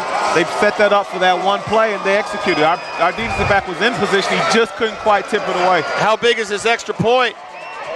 It's up and it's good. It looks. Yep. 10-7. Lions are up by 3. Let's march down, get a field goal, or even better, a touchdown. Let's see what Jake Forty can do. All right, plenty of time. Gut check time, Chuck. Absolutely. We played hard. We played to win the game. We've got the ball in the fourth quarter, 6 minutes to go. It's our game to win. You asked Coach Romberg before this game, you give us the ball with 6:54 and a chance to win it, he'd say, I'll take it right now. I'll take it any day of the week. Take it right now. And so the Cats trailing the Lovett Lions 10-7 in this crucial 6AA region game. And you saw it last 2 weeks ago, pardon me, with the game against Wesleyan. It's these Cats can score. I mean, they put up 6 touchdowns. They can take it to the house pretty consistently. I mean, there's so much spark in this team with even the people back right now, Nigel Edmonds and McLean Bradley. There's just so much potential for speed and having a spark in this team to go score down the field. We've got Nigel Edmonds and McLean Bradley back to receive. And don't forget, they like to pooch it. Merritt Huber is in the spot they like to pooch it to. Here's their kick. They're going to pooch it the other way. Fair catch called for. And the Cats will take over 1st and 10. That was Quentin Bennett. Getting it about the 29. So the Cats 1st and 10, good field position, Chuck. Just got to put a drive together. Just got to put a drive together. First downs lead to touchdowns. So the biggest thing is for us to not think of a big play. We want to control the clock. We want to manage the game, and we want first downs. All right, we're in the fourth quarter, 6:54 to go. Our rivalry game, the battle of 3-0-3-2-7. Everybody on their feet. 3-0-3-2-7. Cats trailing by 3. And we got to win this one for Dallas Joyner out there in Colorado somewhere. Got Lovett Lions all around, and we got to cut it for you, and we're going to hand it off to McLean. McLean's running up the right side. McLean makes a move. McLean Bradley gets it over the first. Then he moves the chains out to the 42. And Jake Forty down the field, a good 20 yards, making a block on big number 18, the cornerback, Win Martin. I like that. To see your quarterback down twice the length of your running back on the field, making a block is just so powerful for any offensive lineman, any big blocker on the team to see that. Chuck, that was a great run, but also a great momentum play. Great momentum play. Everyone carried out their fake. It worked because everybody carried out their fake. It was a delayed sprint draw, an excellent call. And talk about spark and McLean Bradley. Putting Chris Otley in motion, dancing now. We got 3 guys on the left. They're blitzing a bunch of guys on our offensive right, and this time Jake's going to run it up the right and slides forward for maybe 2. It's going to bring up a second and about 9. 6:17 clock ticking, plenty of time. Cats 2 timeouts, Lions 1. Cats trailing 10-7. Scored our touchdown on the initial drive of the game. Cameron Seward going over the right side on a short run. And Lovett coming back here in the fourth quarter on a long pass play on a 3rd and 20, 3rd and 24, scoring a touchdown from their 35. So what a game. Cats been up most of the game, but now find themselves in a hole. Jake in gun, 2 right, 2 left. 1 back standing next to him. He's going to throw. Throws it down the right side. Intended for Otley, incomplete. I don't think he was even looking there, Chuck. He didn't even get the read. It was basically a semi-hot read. He saw him coming down the seam. He tried to drill it in there. He didn't even think he was the number 1 receiver. He didn't even think it was going to come to him. Something happened. They weren't on the same page. 3rd and 9, 5:41, clock stop. Jake looking over to Coach Zach Darling, signaling in those plays that are being called by Russell Wren in the boost behind us. Cat fans all on their feet, making noise, urging on their teammates or their classmates and their children. They're showing blitz up the gut. Coletti dancing in there. They're going to bring 1 backer up the middle. Jake feels it and rolls and throws it low, incomplete. Try to get it out there toward number 17, Jake Johnson, and it's incomplete. So it's 4th and 9. We'll punt. I know Gromberg, he's going to play this game, and he's got plenty of time, Chuck. Yeah, we've got plenty of time, and one of the biggest things in a game at this point in the season, you talk about the philosophy of the game, and one of the things that I learned years ago is you play the game to kick. And so in this instance, we wanted to be able to punt. You'd love to be able to kick an extra point up the touchdown. We want to be able to punt, pin them back, hopefully, maybe get a fumble.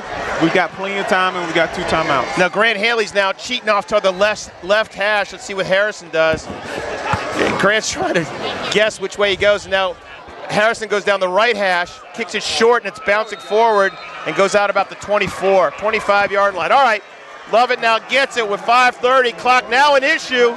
then our defense now, J. Paul's got to step up big. Right, and the Cats still have 2 timeouts. We've got 5:30 left to play. Like you said, time will start to be an issue. It's 10-7. We got to find a way to make a big defensive stop, hopefully get the ball around the 40, our own 35-yard line roughly, and try to march down the field. That's what Romberg's thinking. And they got an equally big task here, Chuck. They got to hold on to this football. Absolutely. They could fumble it, interception.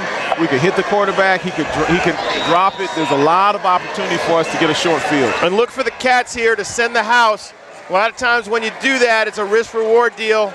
And they're going to hand it off to, nope, Candler's going to run up the middle. Ross Johnson making a play. Doesn't get anything on the play. The helmet of Corey Erdos popped off there at the end of the play. And Candler saw big Ross Johnson playing the quarterback on the end there, tried to dive in, and he really made a great play there, J. Paul. Right, and I mean, he got off that tight end, or the tackle block. He was trying to block him there. He was just sitting right there in that whole right side of the field. He was just completely in control. Willie had to try to cut it up, get back to the line of scrimmage. It was a good play by Ross. All right, only gain of 1 there, Chuck. This is head coach to head coach. Their offensive coordinator is their head coach, and our defensive coordinator is our head coach. That's right. This is where the ball game is. Mano. We got 4 down linemen. They've got 2 ends in now, and they're going to hand it off to Haley going around that left side. He's into our backfield, and he's loose, and he gets enough for the first. He moves the chains, and that's what happens, Chuck, when you send a lot of guys. Sometimes they catch a seam. Yeah, the hardest thing about sending guys is you got to stay in your lane. It's very easy when you're more focused on getting in there fast, kind of disrupting, getting to them before they get into their play. And when you do that, you lose your discipline, and you can get gashed pretty bad. He drifted to the left, and then he cut back because we overplayed. That's one of the things we have to be careful of. You want to be quick, but not in a hurry. 1 more first down. Diggs has a deep, deep hole, so the Cats got to stop him now. 1st and 10 Lions. Ball sitting on their 42. It's all about time at this point. Candler's going to put a guy in motion. Hand it to the guy, and boy, what a great play. Nelson Douglas, he made him cut in there, and they got nothing. He came in hot off a little stunt on the left side there. He was just sitting, waiting for that play, had to turn it up once again, him and Ross. And we're burning it. Great plays we're on first going down. all in on this drive, this sequence right here, Chuck. So with that are. loss, we are. And with 4-12, we're burning one, and basically the Cats are saying we're going to push everything into the middle of the table, and we're going to try to get the ball back right here. That's right. We're going to ante up. So this is going to be interesting. I think what Coach Romberg is doing is kind of walking through what they prepared for, understanding what this team likes to do, what the game situation is, what's called the down and the distance. We get that clarified, and he wants, I think, to make sure everybody knows 2 things. What is their assignment and what is their secondary assignment? Because a lot of times you have to help the helper. And in a game like this, with the kind of motion and misdirection that Lovett likes to do, that's extremely important. Ball control game, Cats trailing 10-7, giving up a 4th quarter touchdown on a 3rd and 24, and that hurts.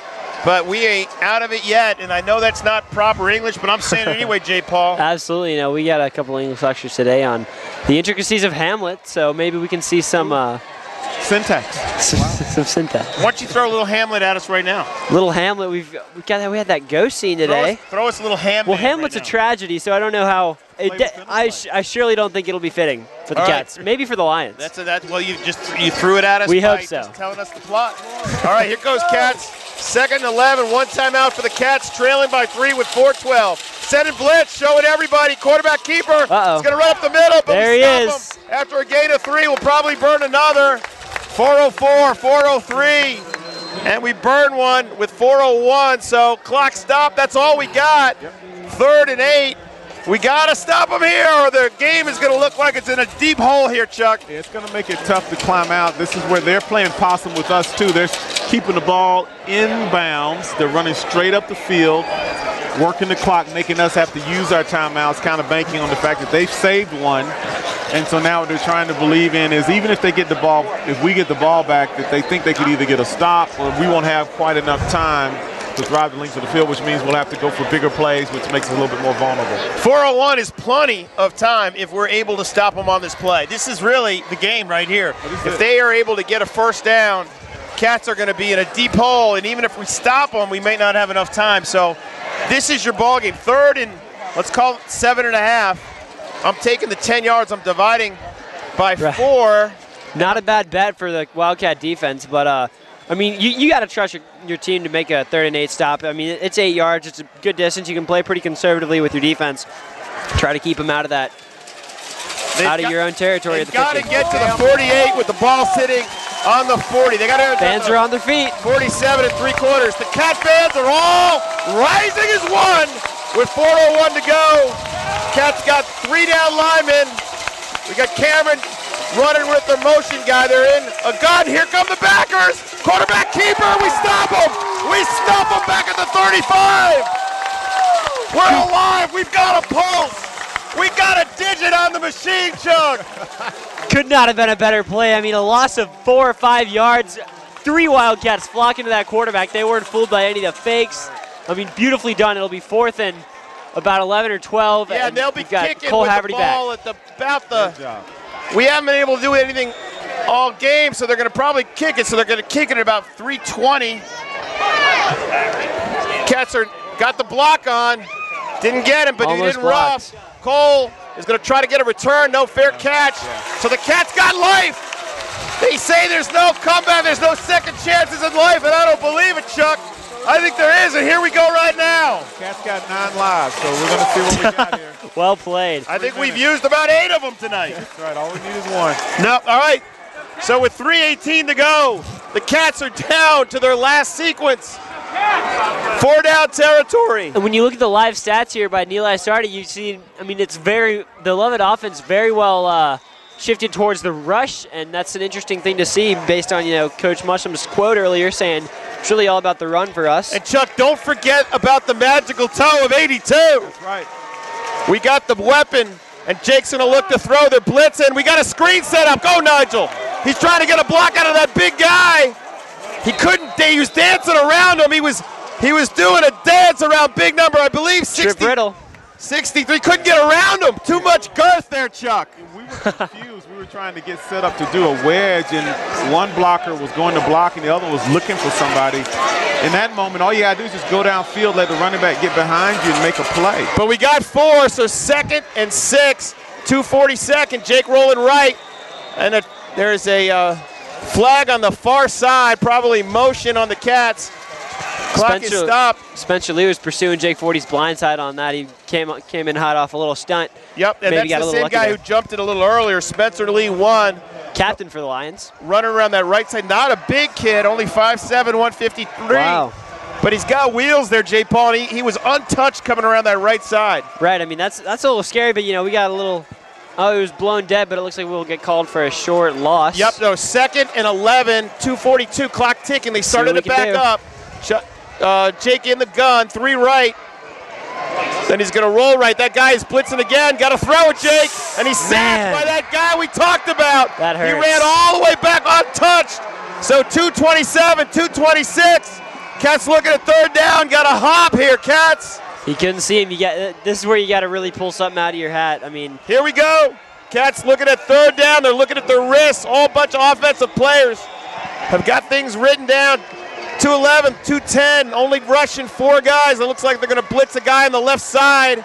They do. He blitz him, and it's complete over the middle to Cole Haverty. He's shy after the 40. We got to go fast. 1:59. We're at 4th and 2. We got to get the 2. Gotta go for it. First order of business is getting that 2. That's right. Usually when you're in this situation, you call 2 plays anyway. Looks like he's trying to call another, but typically when we're back on that last play, 3rd down, you call 2 plays in a row. Remember, we only got to get about 30 yards to tie this game. Because you don't want to let Lovett get situated. Are we going to give it to Nigel? They're showing blitz. We're going to give it to Nigel. And he's got it. Nigel loses the ball. No, they kept it. The quarterback kept it. Quarterback kept it, and they're shy, and the Cats are going to lose this game. I thought he gave it to Nigel, who burst through. It was a give, but Jake kept it and was caught behind the line. And with 1:27, Lovett's going to take knees, Chuck, and that's going to be it. I mean, it's been a well-fought game throughout. Lovett got 10 points unanswered. Cats couldn't do anything about it. Defense played a heck of a game, but it wasn't quite enough. Very low-scoring game, and it'll be knees through the rest of it. Lovett fans are going crazy. The Wildcats looked a little bit. Cheerleaders are having a hard time getting pepped, but all right, this is a rivalry. The Cats are all time up 16-8. We've won the last 3. 3-1's not bad. And there's a timeout on the field. I think Lovett's going to burn their last one. And Lovett will take over on downs. We were at 4th and 2, a pass over the middle to Cole Haverty, 2 yards shy, and then on 4th and 2 with a minute 27 to go, Chuck, tried to get it with our wheels and came up a little short. Yeah, again, a couple of things worked against us. I think we made a great effort at it. One of the biggest things is when you're running a pass pattern, you generally want to go past what you need. You don't necessarily want to get short of what you need and think you're going to catch it and then get the first down. It's just a rhythm and a discipline that you have where if you need 15, you run 17 because anything can happen. And usually you call 2 plays at the same time because you have that hurry up. If we'd gotten up there, had the play already called and ran it, Lovett would not have been able to get situated. We gave them a little bit of chance to catch their wind, get situated, and we weren't able to get the first down. And Cole Haverty's had a couple of those, back-handed catches on his back hip there. Yeah, exactly. A couple of very nice catches. He didn't muff any punts. He had a pretty solid game, and it's really great to see that out of a sophomore. Minute 14, minute 13, clock ticking. Nothing we can do about that. Lovett fans deservedly going nuts. That's killer. They want it, and they deserve it. Let's see if we can get revenge tomorrow at 1:30 with the volleyball game. Yep, state championship volleyball game. And let's talk about quickly some other sports as the Lovett Lions going to be taking knees. Well, we had Shelton Collier on earlier, one of the lacrosse captains and starting attackman last year, had a phenomenal season. Led the team in goals. He was But the Westminster Wildcats will be taking on the Lovett Lions in volleyball tomorrow afternoon for the state championships. In addition, the Wildcats won the boys and girls region championship in really dominating fashion last night at Wesleyan. The girls won with only 23 points. They had 7 of the top 11 runners and are heading to state ranked #1 in the state with Wesleyan, their rival, who they just were able to get a hold of pretty good there as the #2 ranked team. Boys are going to be ranked #1 in the state going into the state championships as well. We congratulate the Lovett Lions on a great win. They deserved it. 4 seconds to go. They really worked hard. The Lovett coaches are working hard on and the Westminster coaches. Great sportsmanship and rivalry. Final thoughts, Chuck. Great rivalry, great effort, tremendous game. I think 680 got their money's worth. Fox got their money's worth. Right. I think all the fans had a thrilling game. It's unfortunate that it came up where we had fewer points than they did and just simply ran out of time. A lot of heart here for the Wildcats and the Lions as well. A lot leading up to this game. I don't think we could have been any more pepped from that pep rally earlier on in the day, but a lot of hard work by the WCAT staff. We've got Nathaniel Gibson directing, Andrew Shackelford and Daniel Searle. Yep. And we're going to wrap it up. And with that, we're going to wrap it up. Thanks so much. We'll be back soon.